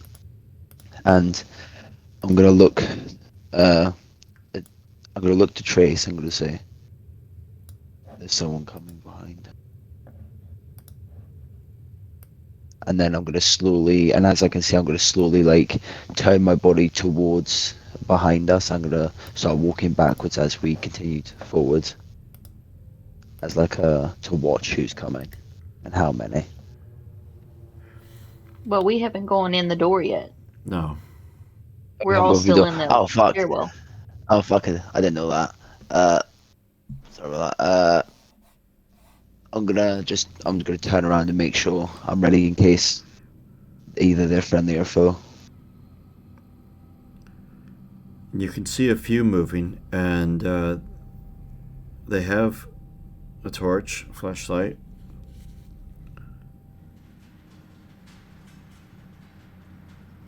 So you don't. I'm gonna. Go ahead. Sorry. No, you go ahead. No, you go. Nope. I'll go. All right. So you can't quite tell. Oh no, you've got infrared. I forgot. Yeah. Although you don't really like the torchlight as it hits your eyes, but you can see four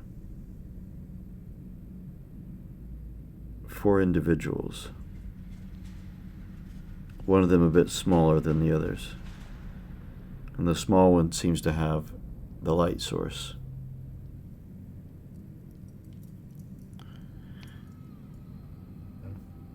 I'm gonna turn to Trace, and I'm gonna say, there's people coming. Okay. Inform Orson so they can be ready. I'm gonna tap Orson on the shoulder. I'm just gonna say the same as I said to Trace. That there are people coming. And he spins around, squints.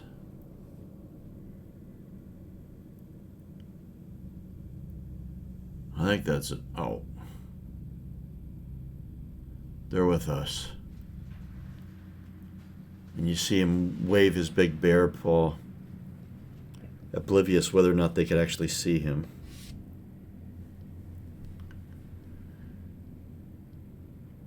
And Vinny, you can faintly see this giant furry arm moving in the air. Shows up in the flashlight light every now and then as Grit waves it back and forth.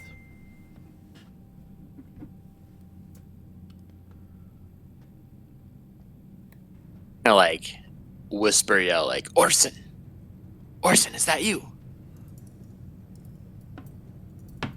Vinny! Grit, give me the flash. I like take the flashlight from Grit and shine it where I think I saw Orson. And you see his eyes squint. He's like, get that damn thing out of my eyes.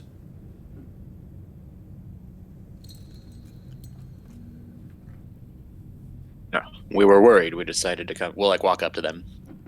You were taking so long. We were beginning to fear for the worst, and we just left the room barricaded and came after you. What have you found?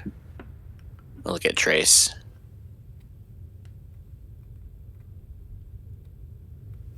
What is this? And I like shine the light on Ran.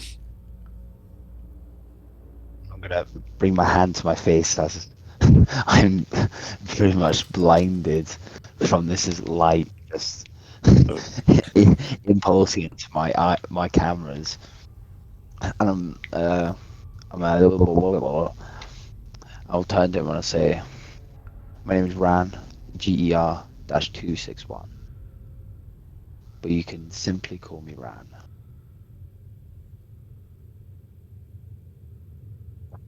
Another sentient robot? I know. You look different. But I'm very different. I'm a battle. I was built for many uses.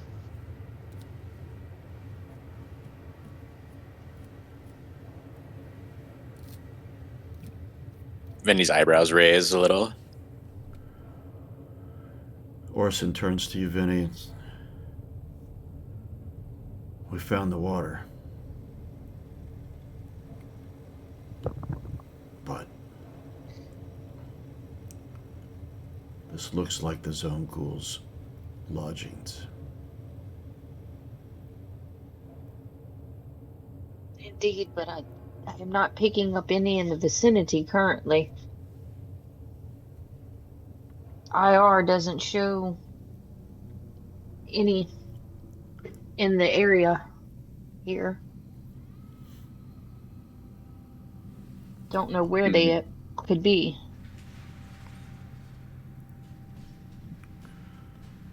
And then There could be there's secret tunnels down here we don't know of. We should watch our backs now, like turn the flashlight behind us and kind of move it along the walls. Perhaps we should just go. Return to the Ark, come back in force.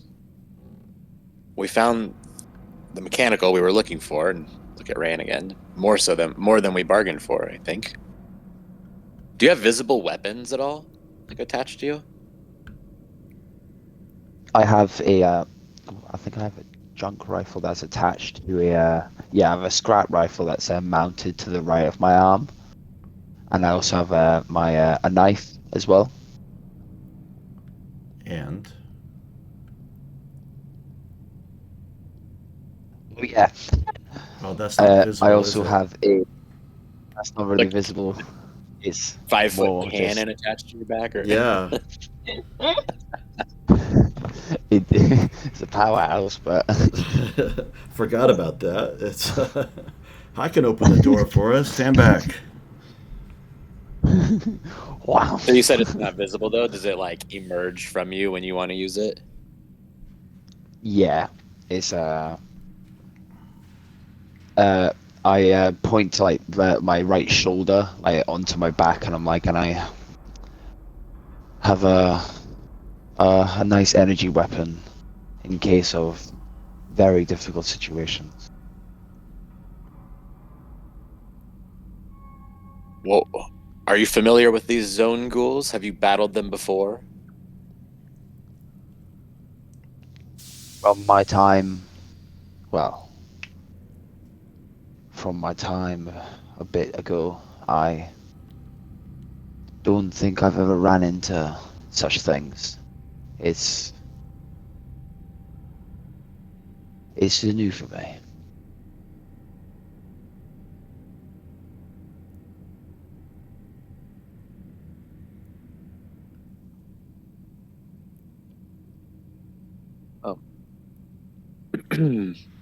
Orson's. I've looked to the other. Oh, go ahead.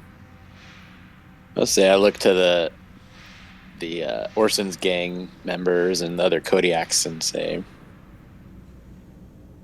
I won't order any of you to put your lives at risk. Orson only Orson can do that, but not for you. And like talking to Nelma and your people, you know, we may have an upper hand with this new warbot here, excuse me, but give you a little bow. But we also, as you said, there are perhaps more ghouls than we even imagined down in these tunnels. So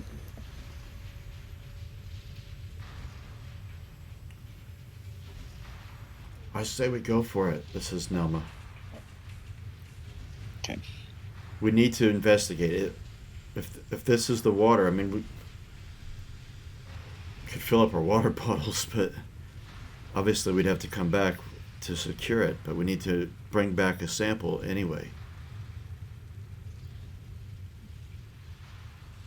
And if there's power,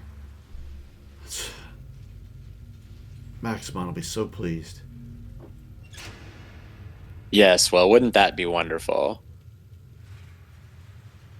She looks at you and just shakes her head.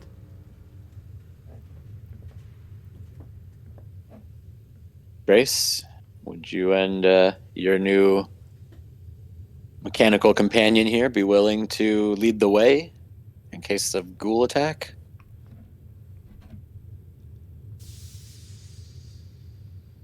Certainly not opposed to that. My drone can show me where to go. Y'all could follow me, since you do not have handheld lights. Oh, sorry. I forgot to tell you. There is some dim lighting in the room. Oh, okay. Not the room you're in, but the room that's on the other side of the door. Yeah. The one that has all. It's a gigantic room. Okay. Okay. Dim, though. But before we go in, I'd like to attempt to repair my servos.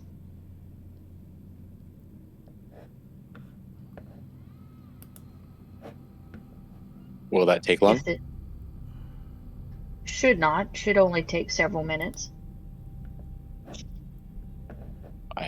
I think we would need you in full working order if we're to attempt this.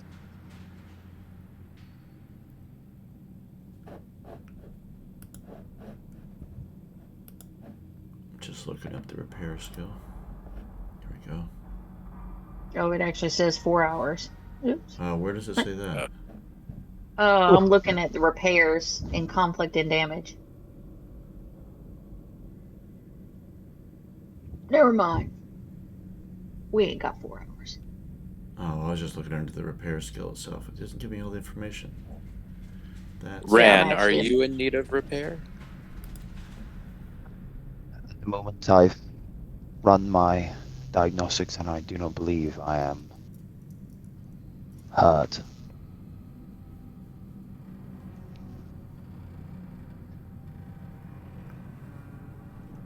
Orson's getting antsy. Are we going in or not?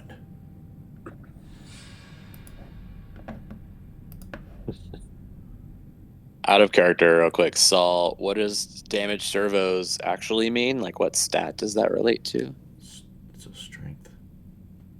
Oh, that is your yeah. strength? Ugh, Yeah. that's not ideal. Yeah, I'm a 1 out of 3 now. Orson, there's no need to rush this. The water's not going anywhere. The ghouls aren't going anywhere. Perhaps we should go back to the room where we know we can barricade ourselves in safely and everyone can rest up for a while. If we're going to attempt to retake this facility, we should be in our prime working order. And I kind of look to the robots, give them a wink.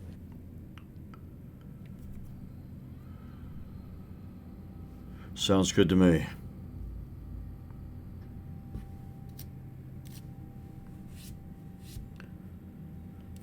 Right, everyone, let's go back up. So I'm gonna recall my drone then.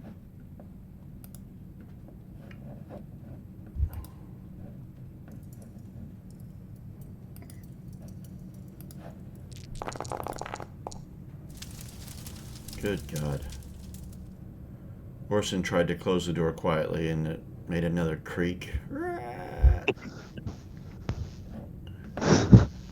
guys, it's just so noisy. Well, if they didn't know we were here, they do now. We're gonna have to watch that door like a hawk.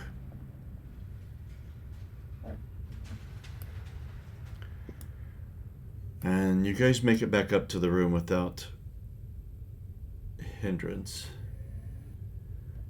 And you're going to set up to do some repairs and to chill out for a little bit. So, and I think we'll take a little break right there. That's a good idea. Okie dokie.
So, I want to zip through this phase because I want to get into more substance. But so you can go ahead and make a repair roll. We can make things Okay.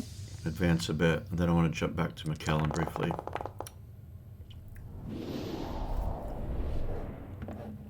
There is a success. Does that mean 1 point? Yes, if I remember correctly. Just checking it now. So I'm gonna add that point to my servo. And you need to spend the same amount of energy points as you. So it costs you energy. So you lose 1 energy point when you do that. Okay. Can you push it You can. at risk of damaging something else? Hmm. Might be worth Well- it to get your health up. Well, there was something about rolling multiple times. It said. Let's see. Yeah, Oh, I you can can roll roll multiple multiple times. times until completely Yes. restored, or I run out of EP. But I Yeah, it's have just BP. 1.5 E-packs on me still too. So I'm gonna try again. Does eat up more time though. Oh, true. Okay. Do you want to sit up I for don't feel like 8 hours? I think 4 is enough for now, given we're potential danger. So we're gonna delete that one, not do that. Okay. Okay. 4 hours. Let's see.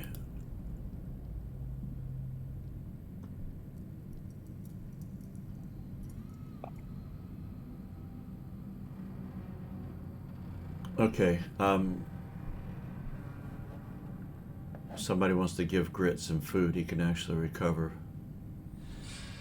He can. Oh yeah, I was thinking that. I'm carrying all that extra grub and water for them, so let's. I'll give him one of what I've got.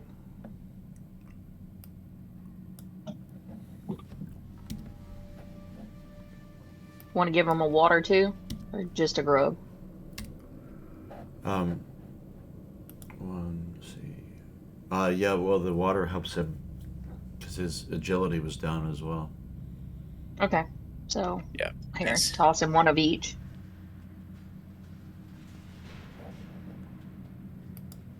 All right.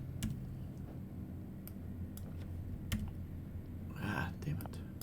So he's only down 1 strength.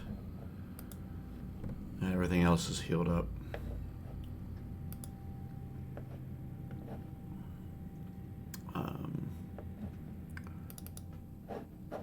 Oh, eating in 4 hours doesn't fully recover his strength. Yeah, you could, but it takes a unit of food for each point. Extra food. So I say we bring him up one more. Yeah. He took 1 ration, so you'd have to give him 2 rations of food. I feel like we have plenty. You want to subtract another? Yeah. Does it say how many you're carrying right now, Stall?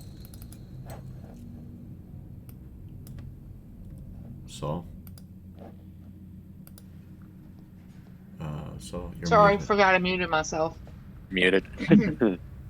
After giving him those 2 grub and a water, I have 4 grub and 6 water left. Yeah, that's Okay. just your personal supply. There is. Remember the Yeah. journal tab has got gang loot on it. Oh, that's where it is. Okay. Yeah, it's Yeah, all. I don't need the grub and water. I just carry it for you guys. All right. There are some of the Kodiaks who are down, but let's see.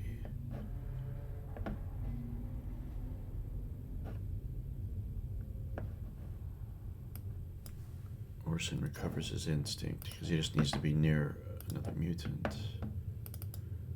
Connie, I'm not sure I should do this.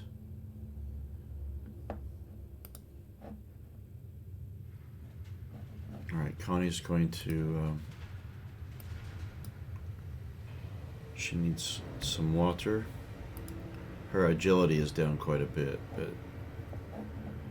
I'll take it from the gang loot. Oops. That was my bad. Oh yes, I forgot. That, I drained her of her agility. so she she needs three bottles of water or 3 units of water to get her agility back, because that's her main skill. Because she's a shooter. She needs vengeance. Yes, but she was thirsty. And Eobard. Okay. Damn it. Well, since I'm handing out grub and water, I'll toss her 3 bottles of water. Oh, okay. I took it from the gang loot. Okay, I'll put it back. Oh, okay. Unless you want me to just carry on with what I did already. I guess it doesn't really matter. Why don't you take out... I've already done it on here. If you just drop out another unit of grub, because that takes the Eobard back up. Okay. So I'm down to 3 grub and still at 6 water. Alright.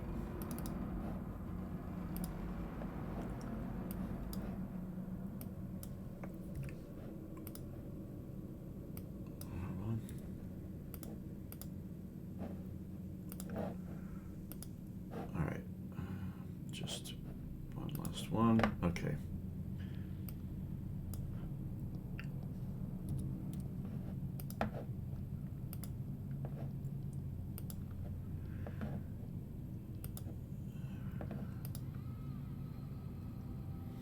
All right, so you guys are going to be heading back down then, all of you in force?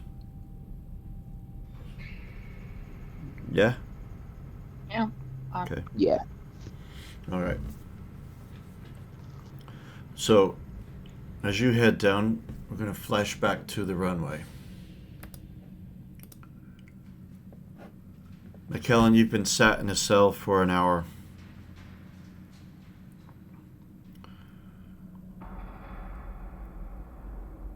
What goes through your mind?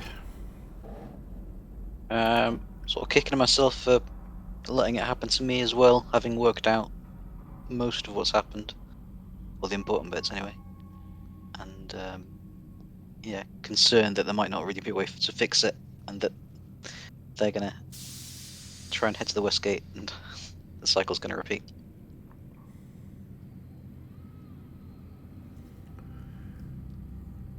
Am I near enough to the other cells to speak to the other prisoners? Yeah, you are. Well, Cole and Jara, I've got some good news and some bad news. McKellen? Yes. Why are you not coming to the cell? Well, because I'm in the one next door, unfortunately. What happened? Well, your stories about something happening at the West Gate, or having both been there, I went to investigate and entered the same kind of fugue state that you experienced, and immediately find myself in a daze heading back to the control tower, where I attempted to kill Sixter. Oh my God, man. But is he alive? Hope so. Last I saw him, he was, but I shocked him rather intently.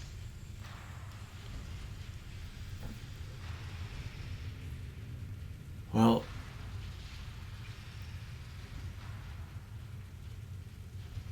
see what you mean by good news and bad news. Well, you're vindicated, and your story checks out, but But I still have the memories.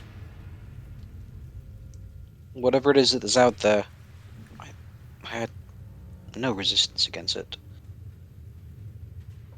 I don't know how we can deal with this. I'm worried that Maximon's going to do something rash.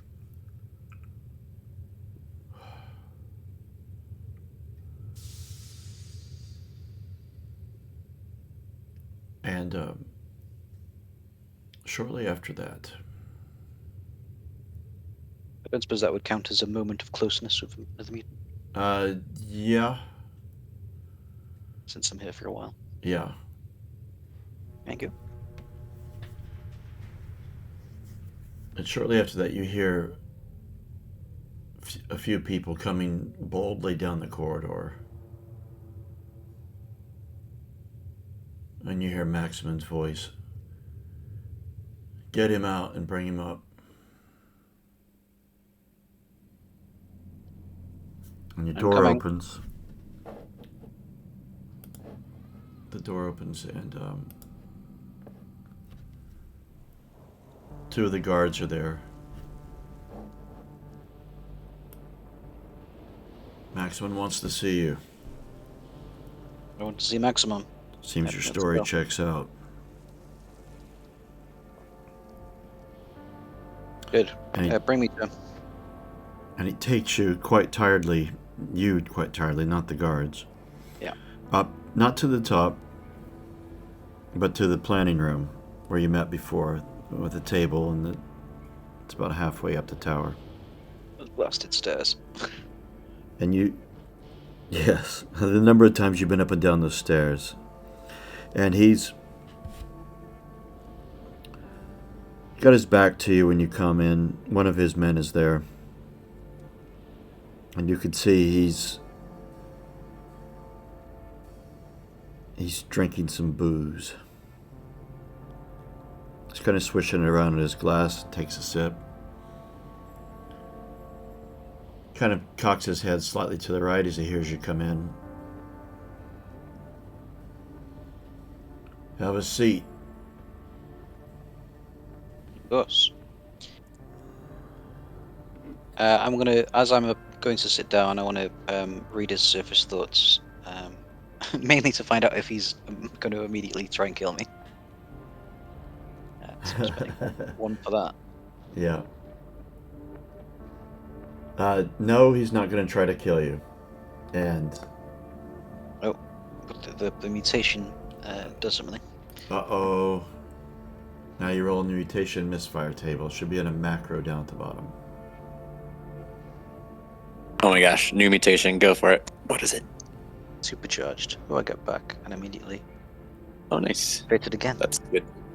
Okay. So I will also ask if he's hiding something.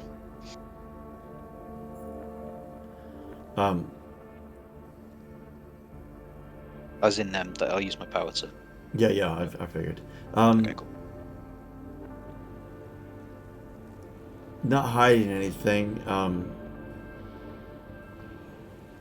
but you feel like, you can tell that he feels like he's found the source of the problem, but still has him worried. Yeah, so I take a seat.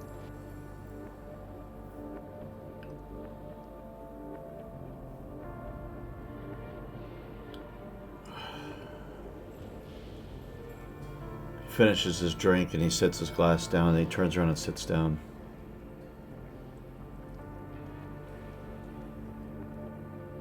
What We if you took found the out? other mechanical, as you You think- suggested. Right.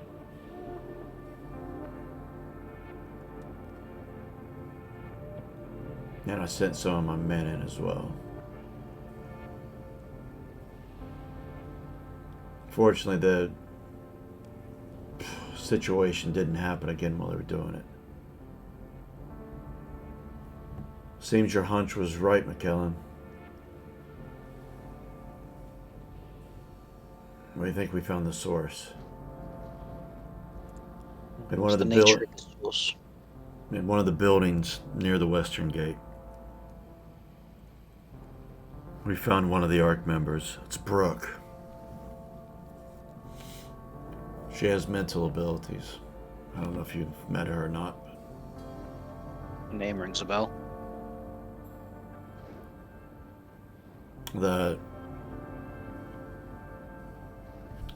that mechanical. What's her name again?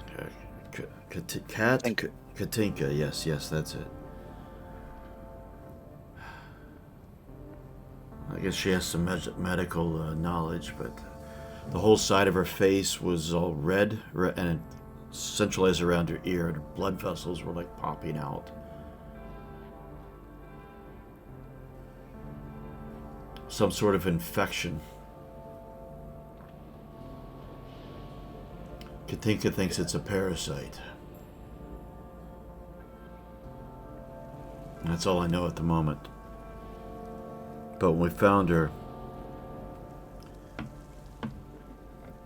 seems like the push that you got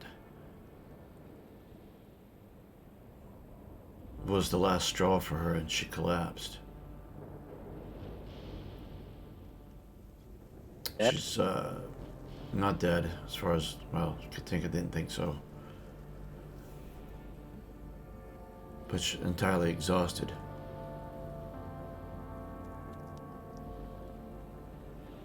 Judging, thinking of what you had said, putting two and two together, I'm wondering if it is a parasite or whatever it is that caused the trouble, that triggered her ability.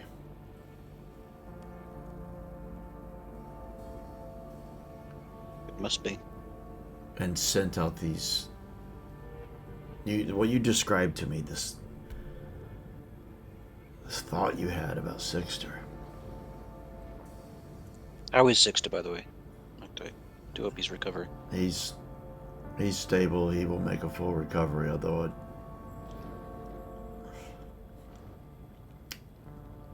I don't think he's going to be really good friends with you. No, I expect not, but I'll explain it to him. I'll let him know, McKellen. But anyway, Katinka's looking after Brooke at a distance from the rest of us. And I've ordered my guards to stay at a distance from the western gate and keep everyone away from it. But, you know, when and if the Kodiaks return, they have to pass through the western gate. So, my men are scouting out another place farther away at the western end of the island. And Katinka's going to look after her there, if she recovers.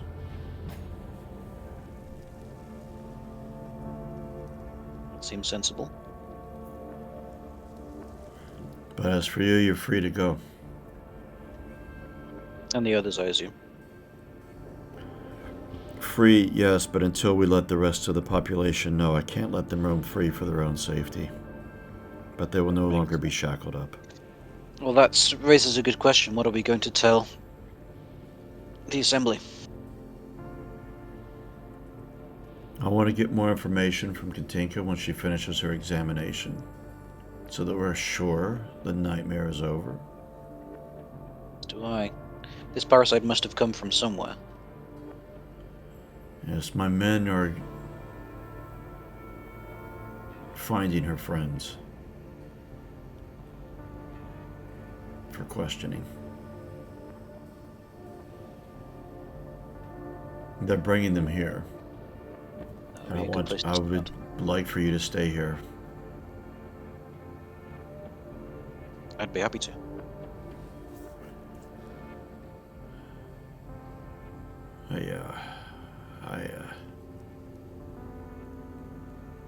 You have a description of this parasite? Not yet. Katinka's still looking at it. She isn't sure. But I wanted to say to you, McKellen.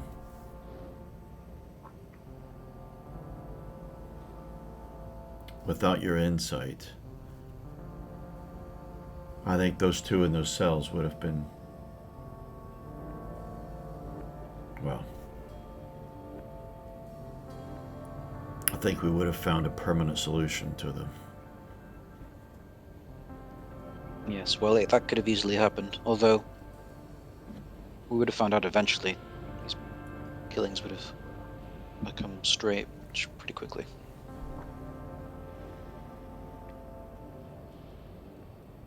But I'm glad I scratched that particular itch. Something didn't seem right.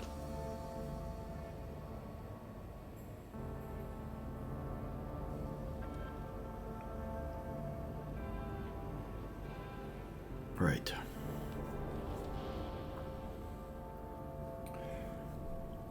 I want to jump back to the islet. I'm going to leave you right there with Maximum. Yep, yep.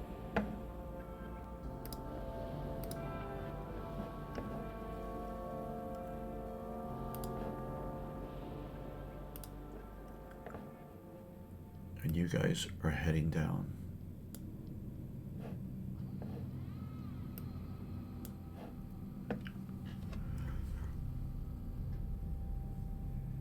So you guys get back down to the door where you were. How do you proceed? Orson had closed the door loudly. I'm gonna try and go first. Try and see if I can get us in a bit more discreetly. Okay. That's going to be a force roll for you.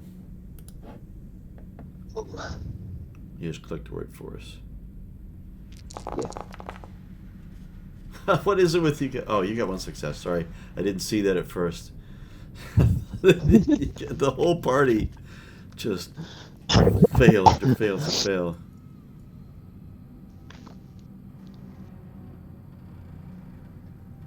Well, Lack has surfaced.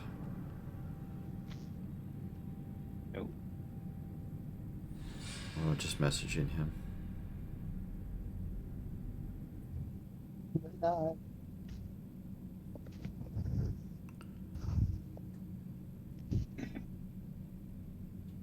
I guess we have about an hour left. See if we can jump in. Yeah. Well, I don't want to say because it's on a recording, but Oh, we can keep going. he may or may not. I just said him he could, but let's see. I'll tell you guys after, but just out of respect for him. He hates you all. That's what it is. No, it's no, it's not. All right, you managed to open the door quite quietly. And Orson looks at Trace when Rand does this. Shrugs his shoulders. Did you open the door fully, Rand? Yes. Let's try and get a bear through it. Yeah. Oh, yes. Yeah, he's quite large. And you see before you this room. It must be well over 100 feet long, possibly even 200.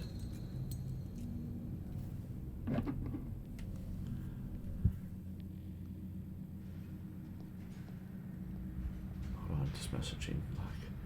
And you see what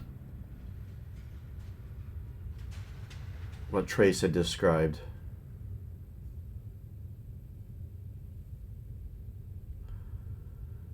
And you still don't see anyone. Can you see what you just said because my controller disconnected? Your controller disconnected. Yes. Because I'll do Discord for them. I can barely hear you. Said. Yeah, he's connected through Xbox for Discord. I didn't said like past 2 minutes. You haven't heard what we've said? Just I haven't heard anything about the room. I only know that it's 100 to 200 feet long or something along those lines. Yeah, you took a rocket to the chest. That's what you missed. Oh, okay.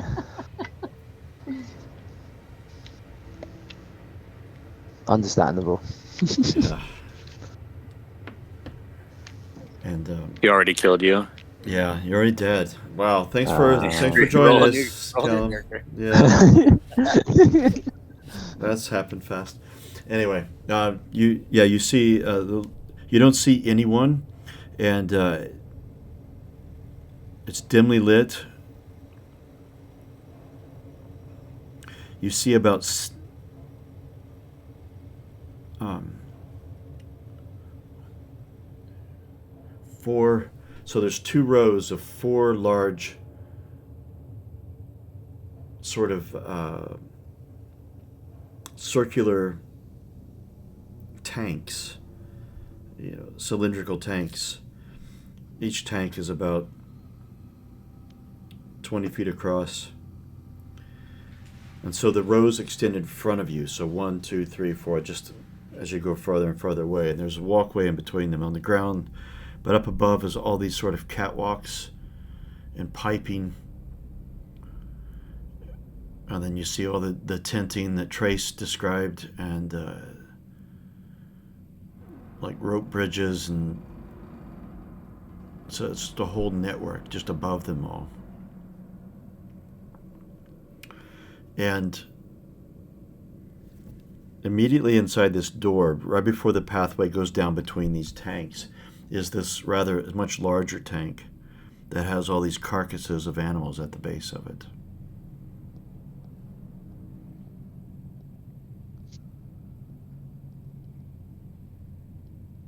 But it's quiet, other than the thrum of the machinery.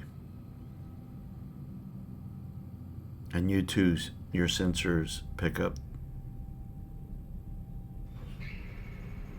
a rot and dirt-free scent of water.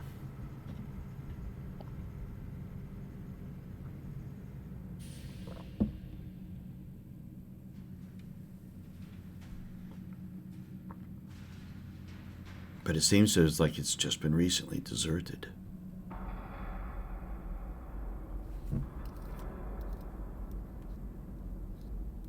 Do the rest of you come in? Or is it just Rand standing in the door?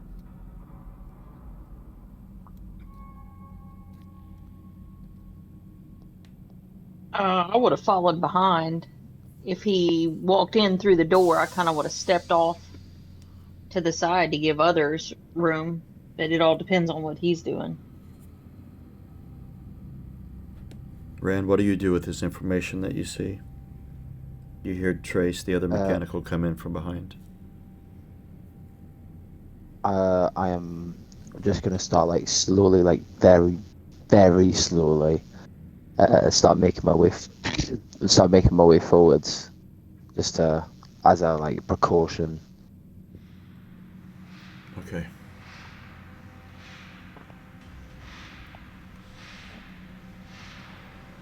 So Rand has moved out of the way. And has moved in. Do the rest of you follow? Yeah, I am. Okay. Orson comes through and is gesturing towards his Kodiaks to kind of spread out. The width of this passageway between the tanks is easily about 15 feet. The room itself is very, very tall.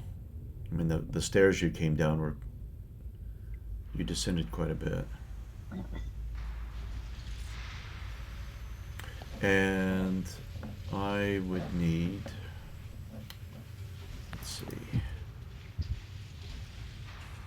Damn, where is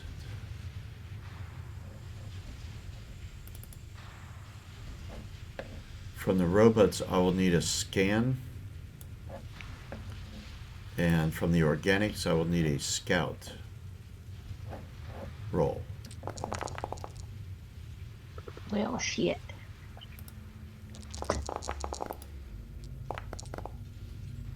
Oh, goddamn. So, Callum, where that shows up in the chat window, you see a word called stunts. And if you click the word, because you've got 2 successes there. Yep. Oh yeah. Sometimes the questions don't fit the situation, and we have to kind of adapt. But there's that. Orson failed Yeah. his roll.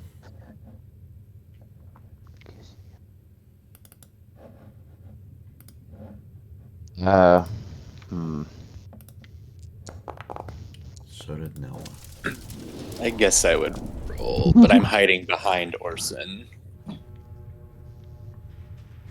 And it's gonna barely matter. My one dice.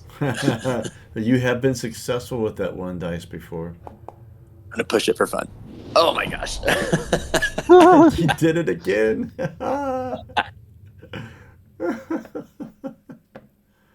All right. 2 dice, technically. Yes. Sorry, just rolling for Lambda. Wow, I'm just like Lambda. peeking out from behind Orson, like looking around, just my head. Okay. What? Actually, in this situation, those questions aren't terribly relevant, Callum, but what you have noticed is an ambush. Yeah. Although, and so has Vinny, and so has Lambda of Zone Ghouls. I'm getting to them. They're going to be gigantic tokens, so just deal with it.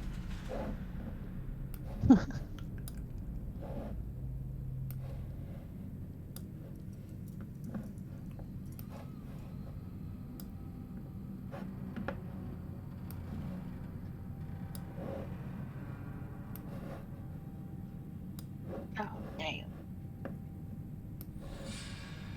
Well then.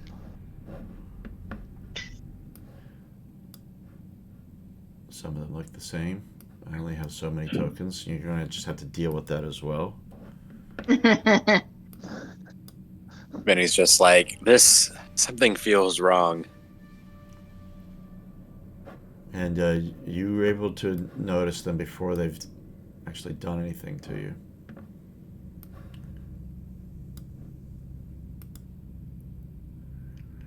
And this one here, you see that they've all popped out from behind like material hanging down or bits of obscure, and it's uncanny how they hid. But they were kind of like behind vats. That's why they didn't pop up on your IR. Sorry, the water tanks.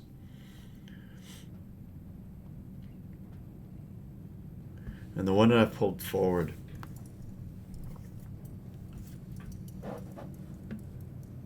steps forward and he holds his hand up, palm facing you. And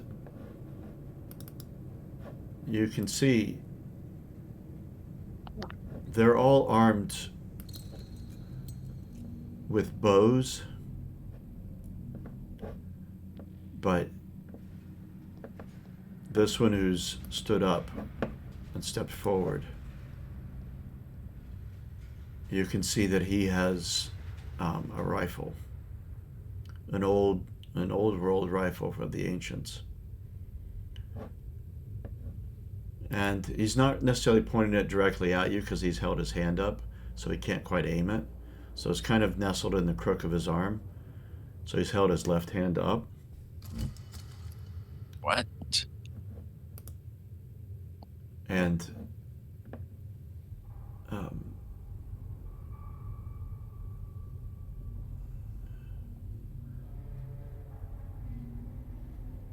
hold on a second.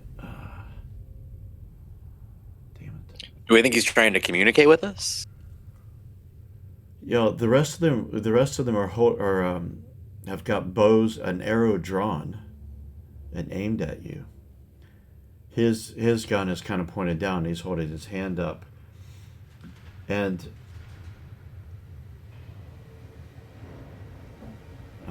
damn it. Hold on a second. Let's just checking the stat.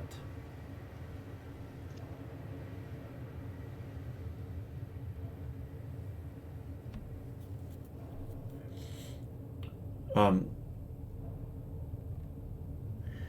he is saying something. There's some sort of speech, but you don't understand. You occasionally get a word that kind of sounds like something you know, a word you might know, but it's a little bit odd. And how does your interpreter function work? So, That's what I'm trying to figure out now. I have memory circuits specialized for understanding all forms of language, human and otherwise. Given a few minutes of analysis, I automatically understand any language I come across. So right. if I got a roll for it, I don't You don't. know. You don't. No, okay. And you see he's still trying to talk, and you see him gesture at the water tanks around. Points at you all, he kind of gestures you all, and then points back towards the door. And he keeps speaking, and you begin to understand. It's some form of, the language he's speaking is some form of variation of the language that you're used to communicating with the rest of the people in the Ark.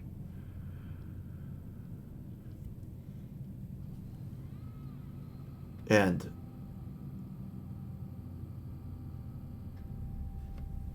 what you've gathered is that this is their home. You have intruded. They attacked you only to defend.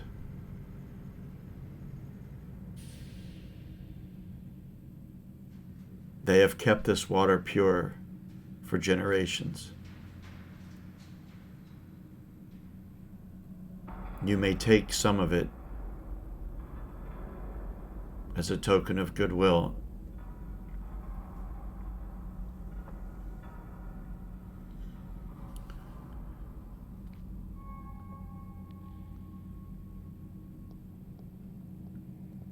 And you think he's asking, do you understand?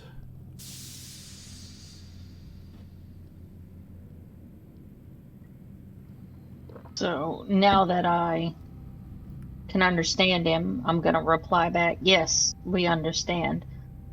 And I'm gonna turn around and look at Orson and the others and tell them that what he just told me, and also ask, should we consider negotiating possible trade with them to continue to get clean water?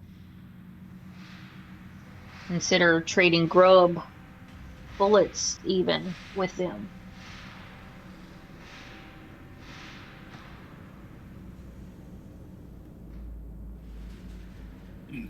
Well, Just because they. Or you can go first. no, carry on. Just because they have their own language doesn't make them any less monstrous. We all know the rumors about zone ghouls.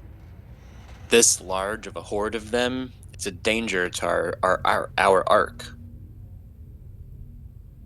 We need this water more than they do. Clearly, a force this size, they have to be aware of the runway. They could easily attack us at any point, but they haven't. Orson, seems like they've been holed up here on their island, kind of isolated. Seems like they have what they need.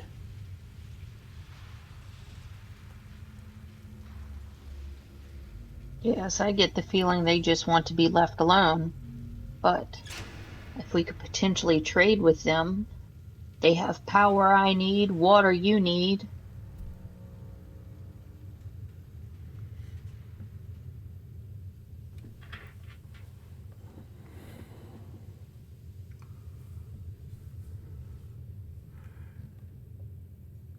since we travel the zone more, they might be willing to negotiate with things we find.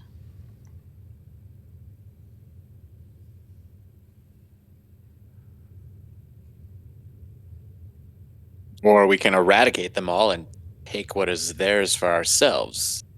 That's the world we live in. We do not have spare bullets or spare artifacts to give to these creatures in exchange for water. The runway comes first.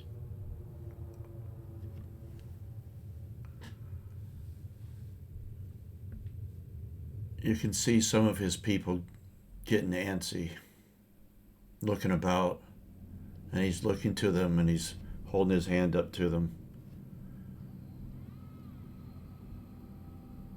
And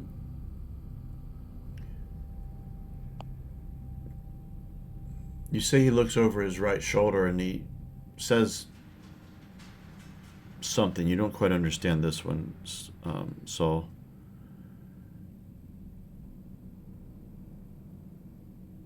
And way behind them,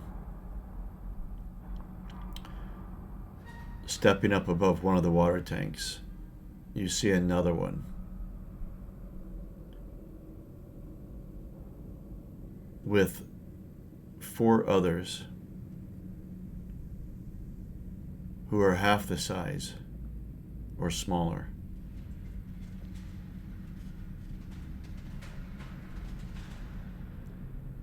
And the one that stood up that was an adult looks to be female. You're guessing these are children. And he looks back at you and you see him, he puts his hand up to his jaw. And he's doing something with his mask and he pulls it back.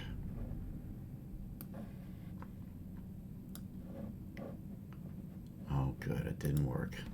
Brilliant. Hold on. There's always something every time. Yep. Why are you not working? There, take you.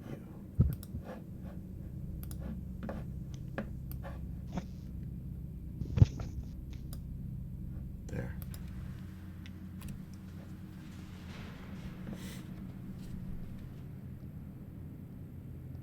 And what you see is his face is not monstrous. It actually looks quite human.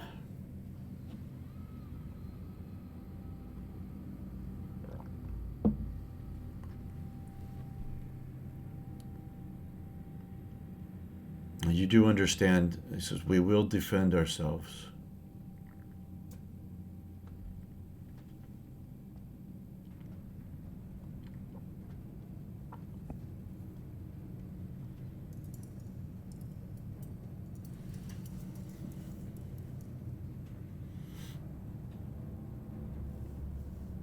Does They're not mutants.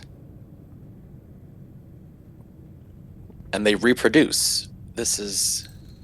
Vinny's like just shocked. yes, just to remind you all, you're all sterile.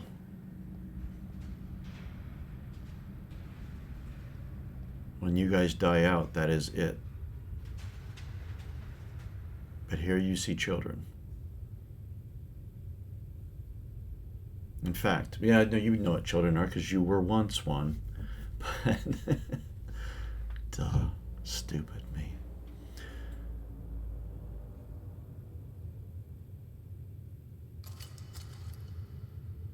And he looks back to you guys. And Saul, you begin to understand more as you keep communicating with him, but perhaps we could come to an arrangement. If you can do something for us.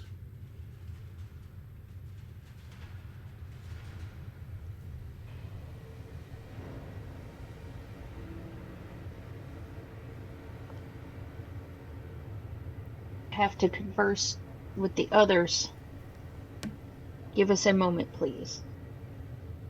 And I'm gonna turn back to Find out what Orson it and is. say, uh, I said, it sounds like they are willing to negotiate. They just want something from us.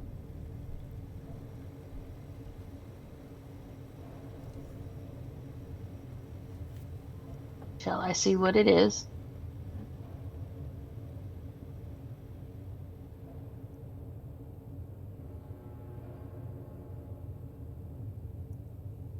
So I'm gonna Orson is. turn back to Well, yes, definitely. I'm gonna turn back and what is it that you ask of us?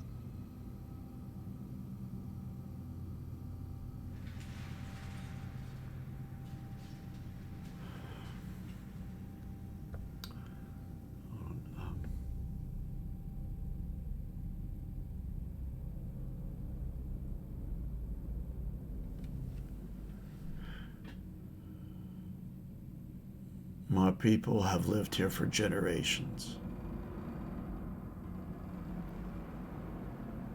carrying on in the ancient tradition of caring for the water.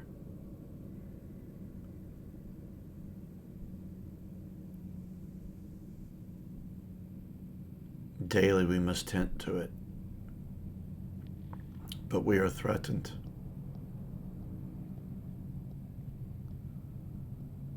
Behind you is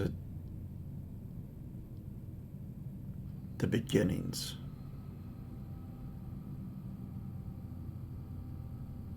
of a water system.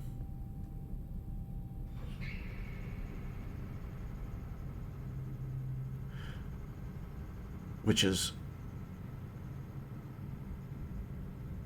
haunted by a terrible creature. We fear it.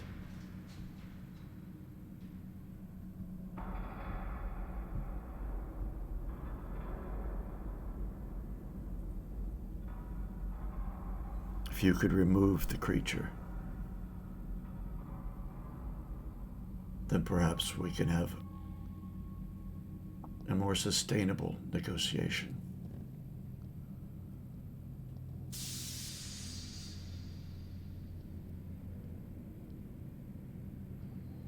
I nod at him. One moment, please. What's he And saying? go back. This is Orson. He's getting impatient. Yeah, I turn back to him and relay all the info.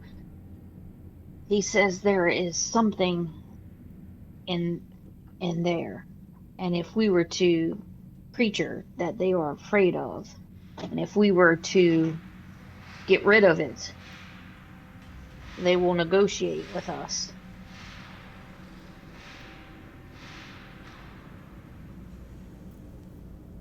They have tended these water facilities for centuries. Seems to me it is ill-advised to attack them and kill them all. They have knowledge we need on how to maintain these facilities.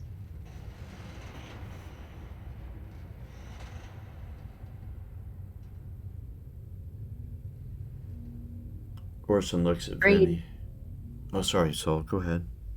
Yeah. Sorry, I just had a thought after that. Trade seems the most logical option here. This may be a greater opportunity than just for trade, even. What are you If thinking? this group of whatever they are indebted to the Kodiaks for destroying this creature, whatever it may be, well, we have the beginnings of an army and a close ally to provide us with clean water that we can bring directly to the Ark. Nelma. I say we help them. Nelma is there. It's like, of course, that's what you would think. Always putting the Kodiaks first.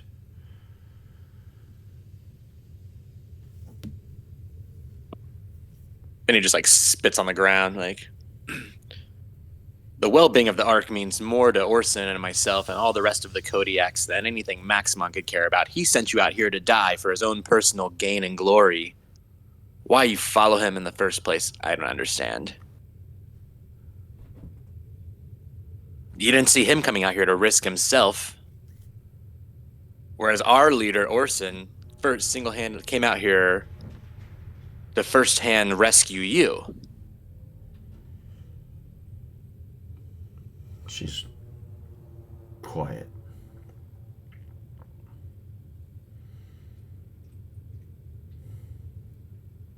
Lambda looks You can either... uncomfortable. Lambda just looks uncomfortable right now.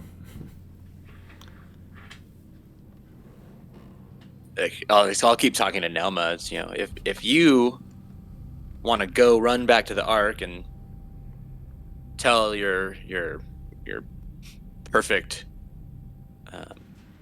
gang leader what's going on here, and by all means go for it. But we are going to stay here and help these people, and as usual, be doing what needs to be done for the benefit of the Ark, while Maximon sits back in politics and risks the lives of his own people.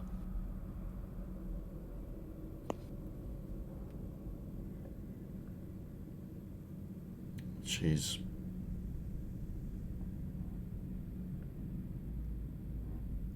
You can tell her mind is thinking. And she's looking around, you know. Her and Lambda, well, and she still thinks Grit's on their side, are vastly outnumbered. Especially if you help these people and they come to your aid.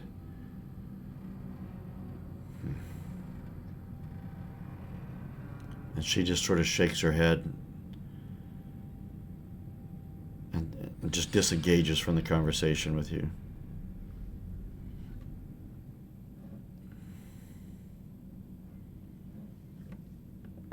I'm still taking a sample of water back.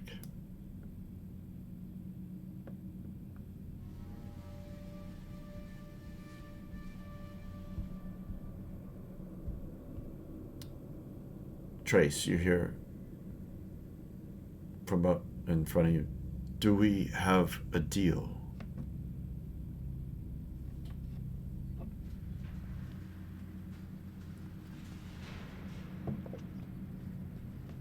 I asked the others.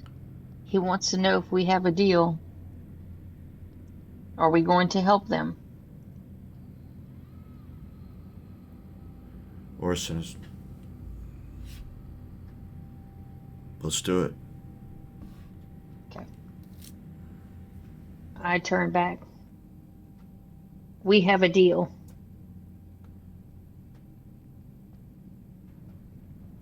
And you see this leader turn to the others and says something you don't quite understand. And they lower their bows.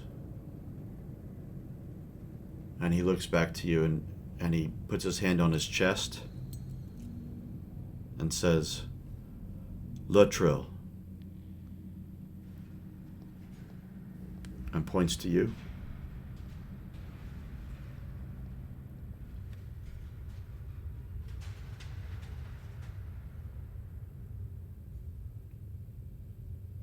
And he's just staring at you. Okay.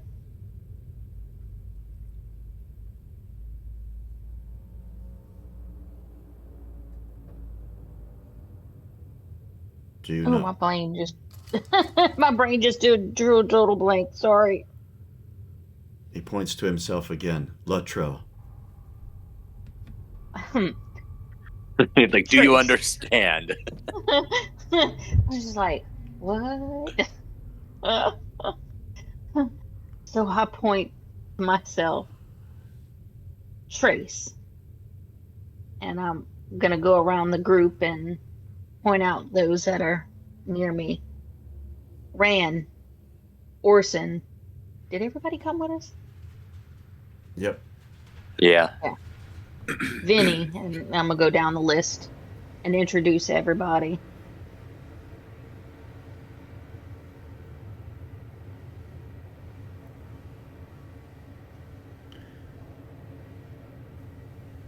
that he says, he points.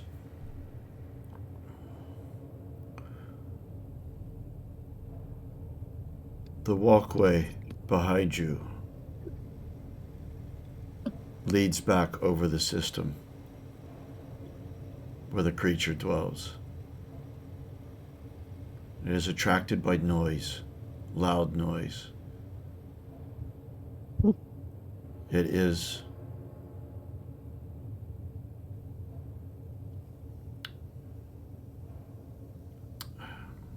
he's struggling for the word.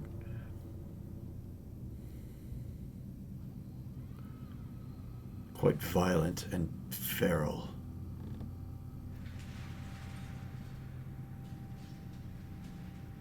Be cautious.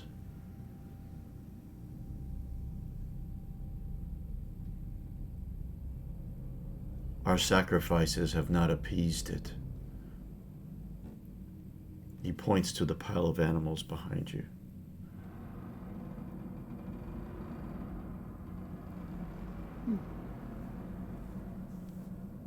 And you do see a ladder that goes up beside this container, and a series of walkways that goes back. This is in the opposite direction to where all their lodgings areas are.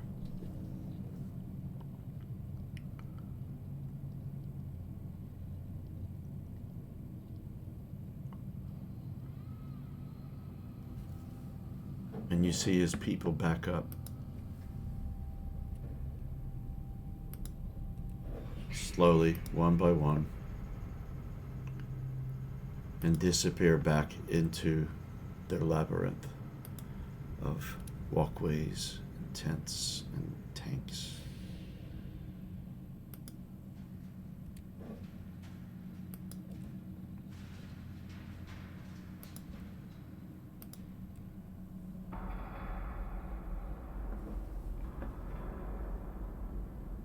If you are successful, come back here.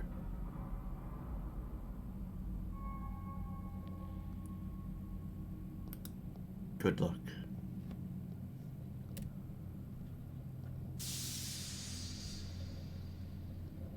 And he disappears back into it.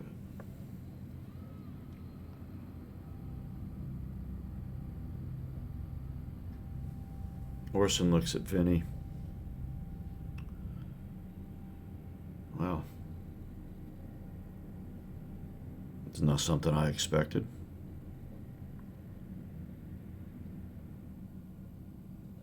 We thought it was going to be pretty straightforward, didn't we?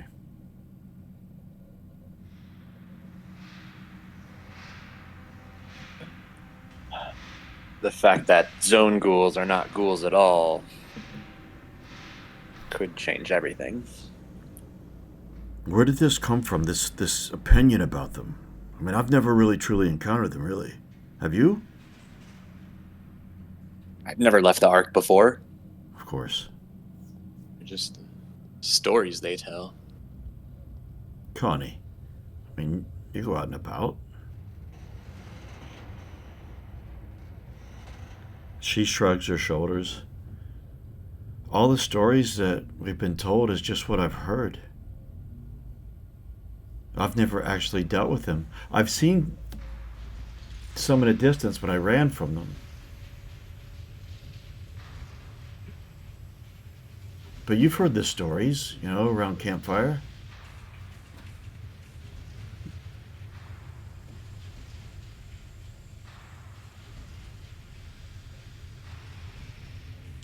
But it's now that I've seen them.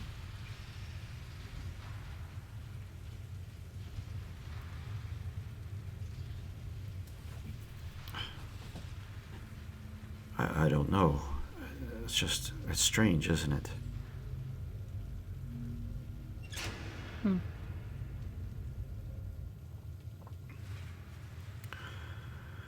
Well then, Zorson, let's go take care of this creature. My God. What could it be? Well, let's go with caution. I mean, they were trying to appease it with a sacrifice.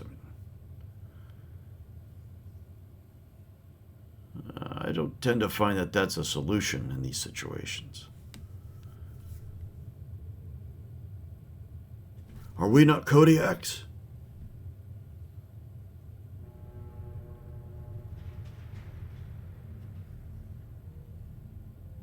Did you hear me? Are we not Kodiaks?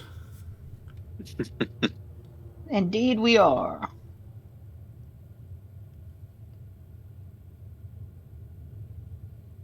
I feel like everyone would definitely get a little riled up by him. Yeah, a lot of the gang are like. You can see there's a little bit of like slightly uneasy because they have no idea what they're going up against. But there is a bear here, and they're like, yes, yes, Orson.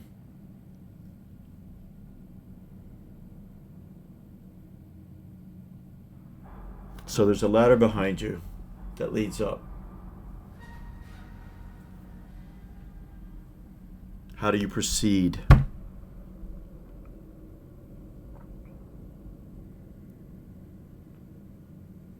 Should we, since we're getting close on time, should we end with McKellen, and that would be a good place to pick up. We can do, but I just wanted to know what you guys were proceeding, so I know what to prepare for. You don't have to actually do it yet. Just what's the plan? I feel like Orson would take the lead, Yeah. and then maybe the robots right behind him. Our powerhouses.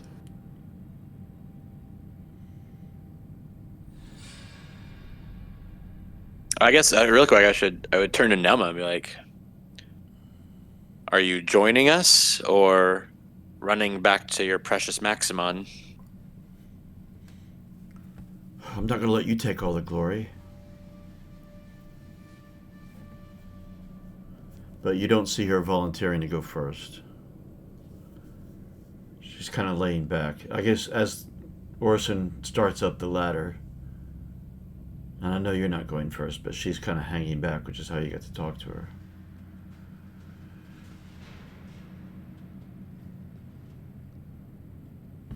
All right.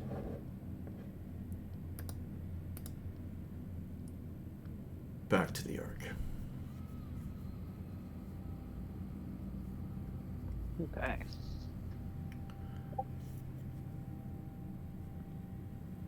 And McKellen, you were sat there, and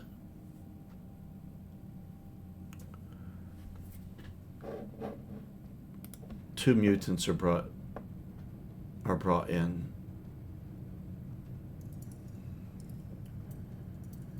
You know them. They're a couple of scavengers.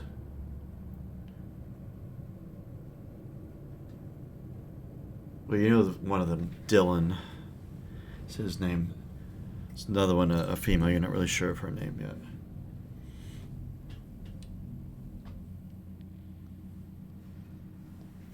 At Maximon's. These are their friends of Brooke. Hello, you two. Hello. What? Why are we here?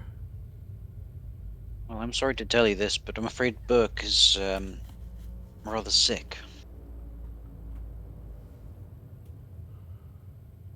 Brooke, sorry. We haven't seen her in a couple of days. I wondered what was going on. That explains why she didn't come to your party. Yeah, I know. What's happened? He has a strange infection of some kind. In fact, we think it might even be a parasite. Something that we've not encountered in the Ark before. And something that we're very keen to get to the source of. Parasite.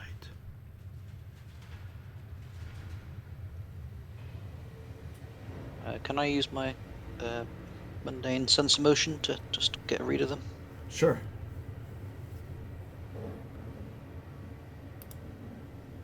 Good. Who knows? I'm not gonna push Oh. it. Wow. No, definitely won't be pushing that one. I hope I can succeed at roll. I know it, man. You've had 2 sessions in a row. I know. Ah well, it's led to some interesting stuff. Um,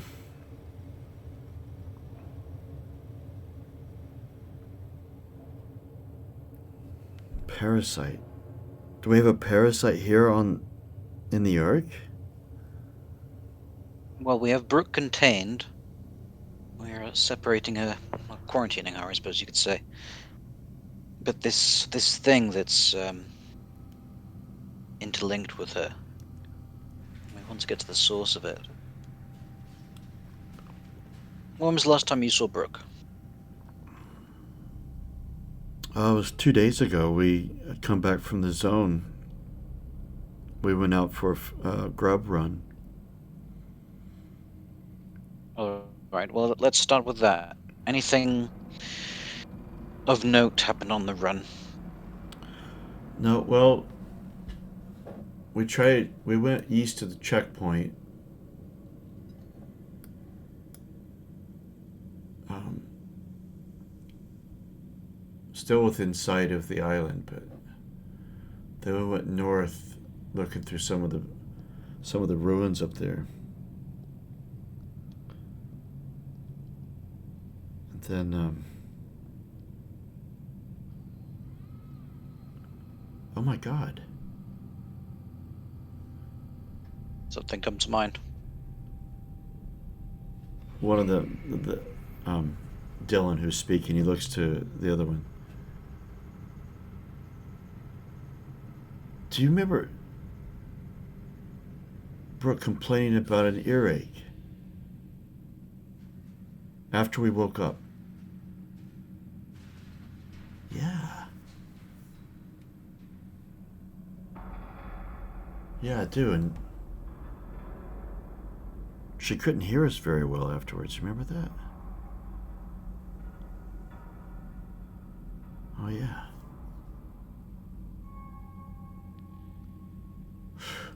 That certainly classifies as the type of odd thing we're looking for. So this is out on the run. Yeah, she was actually very distant all the way back. We just thought she was getting moody again. I mean, she's been known to do that, so we just left her be. Maybe there's more to it.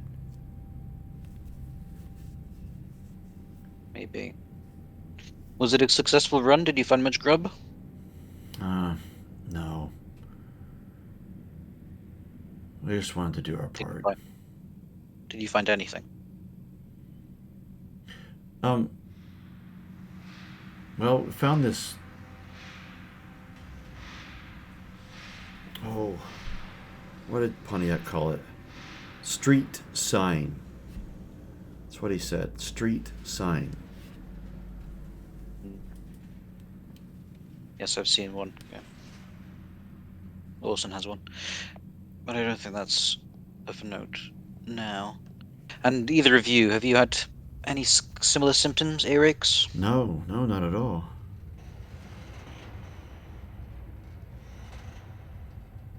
Good.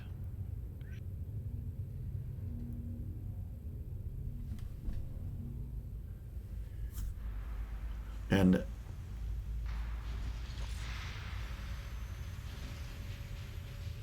you hear coming up the stairs, steps, but it's different in the sound of it. And in the doorway, you see Katinka.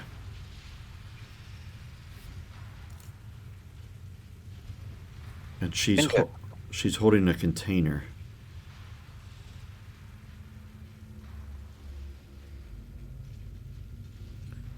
Just the mechanical I wanted to see. Dare I ask what's in the box? I found the parasite. My suspicions were correct. It is quite it is quite dead now. Right. She opens it up, and it's this arm. Far too large what you think what would fit in an ear, but nevertheless, that's where I found it. Embedded within her left ear. All this originated from such a small thing. Can I try a know the zone? Yes. A success for McKellen. You. Yes, let's see what you know from this one stunt.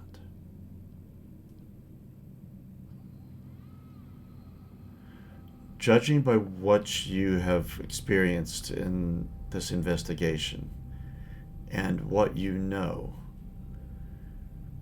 you have heard of swarms of creatures. There's a mosquito that has a sort of mental power that makes its victims sit passive and euphoric while it feeds upon their blood. And you have not quite encountered this creature in such a way. But putting two and two together, you wonder if there isn't some sort of, I mean, you haven't heard anything stranger before. Some ability that it might have to break down someone's mental faculties. Now, in the case of Brooke,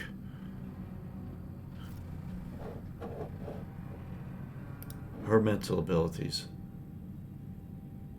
I mean, you know, her, you don't, she also has mind terror. Yeah.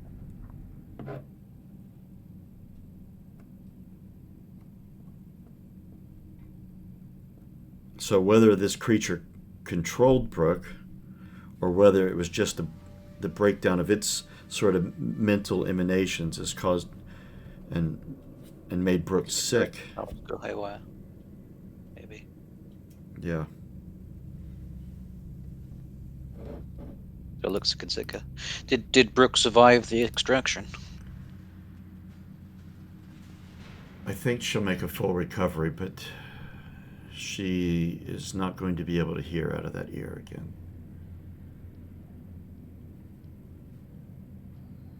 Well, could have been a lot worse for her. I'm glad she'll make it at least. Maximum, I suggest that we avoid sending teams to the area this drug run took place in. Yeah, he's getting out a map of the surrounding area. I want you two to mark where you guys were.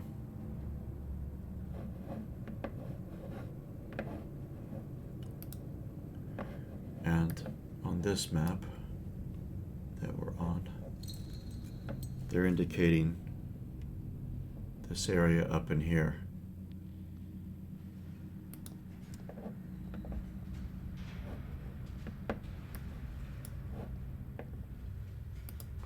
And I'll make a label.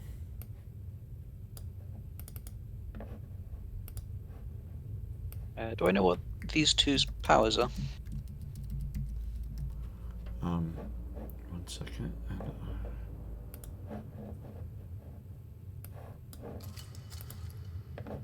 damn it. Too big a text every time.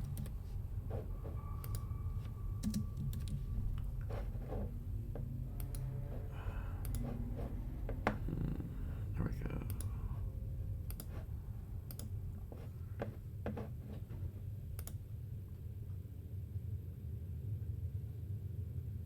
You do know Dylan is electric. And the other one you didn't know very well. Just to Dylan. check, Dylan. In the days since the run, you haven't noticed anything odd with your electric generation? No, not at all.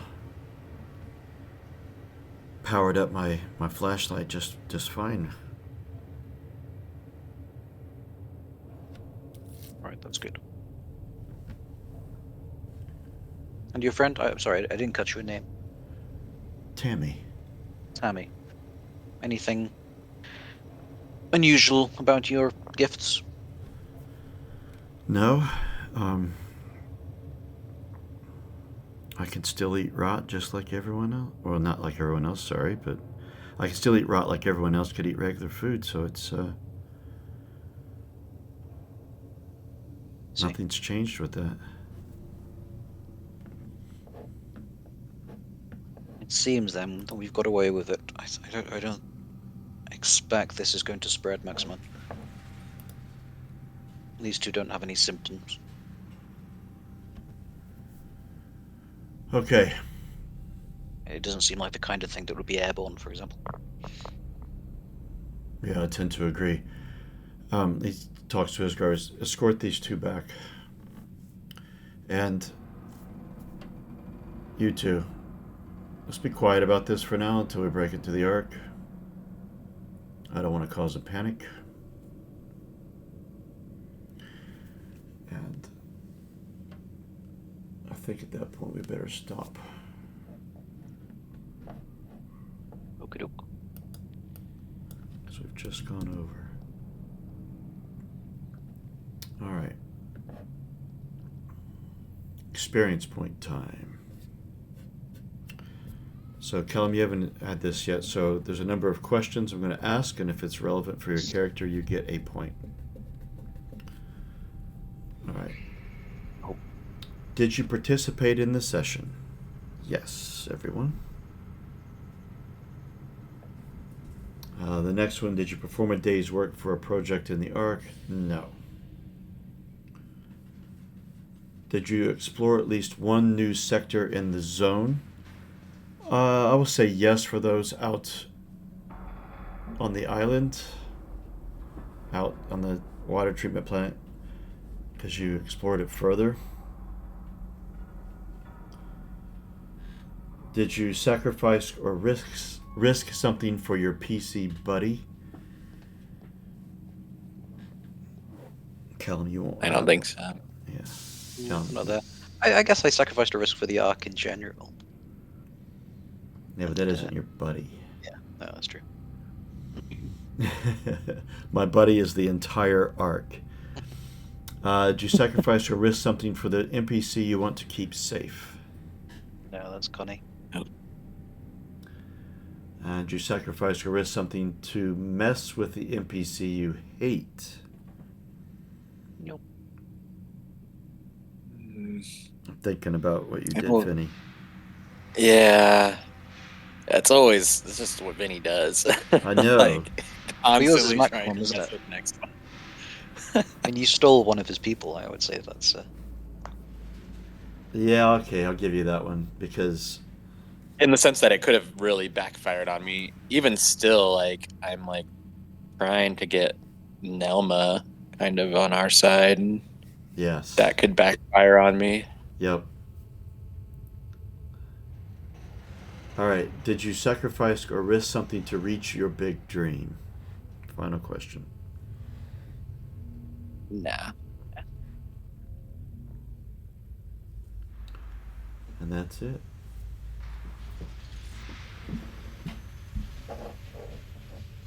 So close.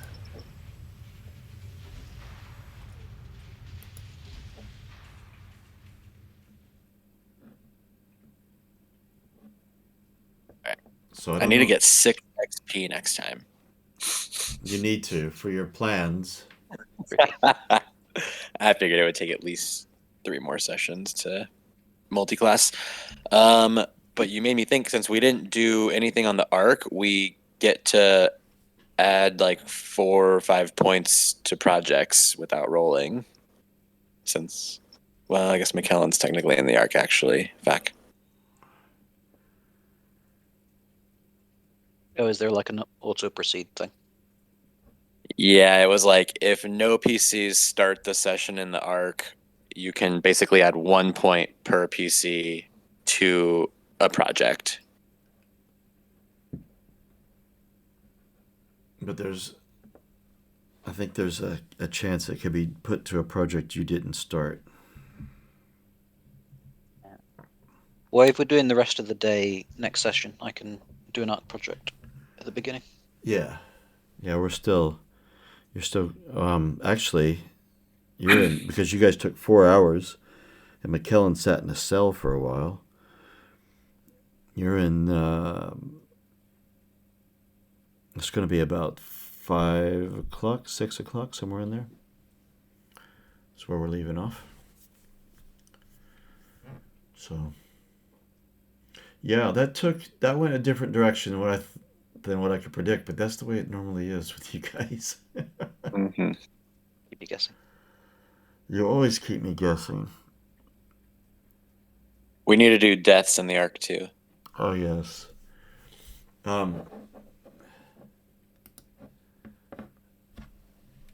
Callum, would you want to roll it? Actually, you're new. You roll a 6-sider. Down on the bottom right hand where there's dice symbols, just pick a 6-sider and roll it. Right. Yeah. And then we're going to subtract 1 from this. See if you roll. 3 people die because we get to subtract 1. See, what happens is because the zone is harsh, every session you roll to see how many people from the arc died from whatever cause. And because they've built the food supply up, you get to subtract 1 from the roll. So we get to figure out who has died. So let's see. What with the addition of Rand, we're up to 182 people now.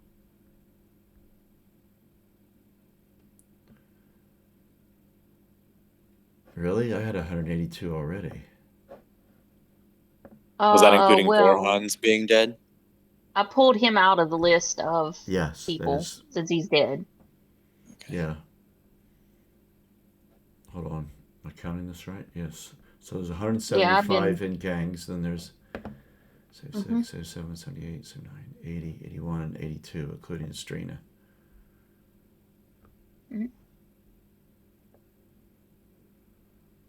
Yeah, I updated the little field where you had the total there to use the max counter and then count the bosses. So. Oh right. You put a function in it. Gotcha. Mm-hmm. All right.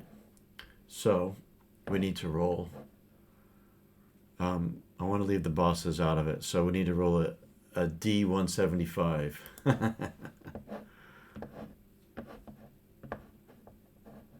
Okay, I'll do one. Okay, go ahead. 145. 145.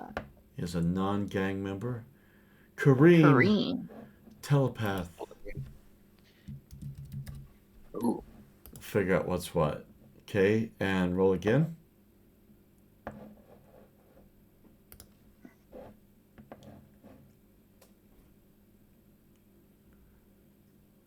$15. 15. Uh-oh, that's going to Oh be shit. a chronicler. Oh no. Not another one. Ethan, Yeah, Mind Terror. We're losing chroniclers left, right, and center. it's crazy. Well, my forge just did something weird. Are you writing in there, Saul? Oh. Sorry, I see that you're I having was it. just I couldn't type in it. And one Oh. more. 43. Marlot.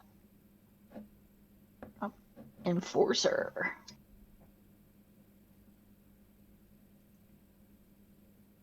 Wow. Chris, you Oh, really wanted like Maximon's crew to lose some, but that didn't happen. Honestly, I don't know, because the smaller Marlot's gang gets, the higher chance we can convince her to just absorb into ours. True. She's only at like 18 people now. Yeah, your security force. So that's the thing I've got to deal with. So all the non-gang people, they could be recruited. I know Orson wanted to do more recruiting. Maybe he could use his like racketeering skill to get members even as a boss. Yeah. That could be cool. What do you reckon they died? All right. There's something else too, Andy. So in the talents, there's like classes under the talents section that aren't actually accessible or in the. Wow, it kicked me out of the game. What the hell? That's completely logged me out of Forge. What the heck? Okay, give me a second. Well, that's weird.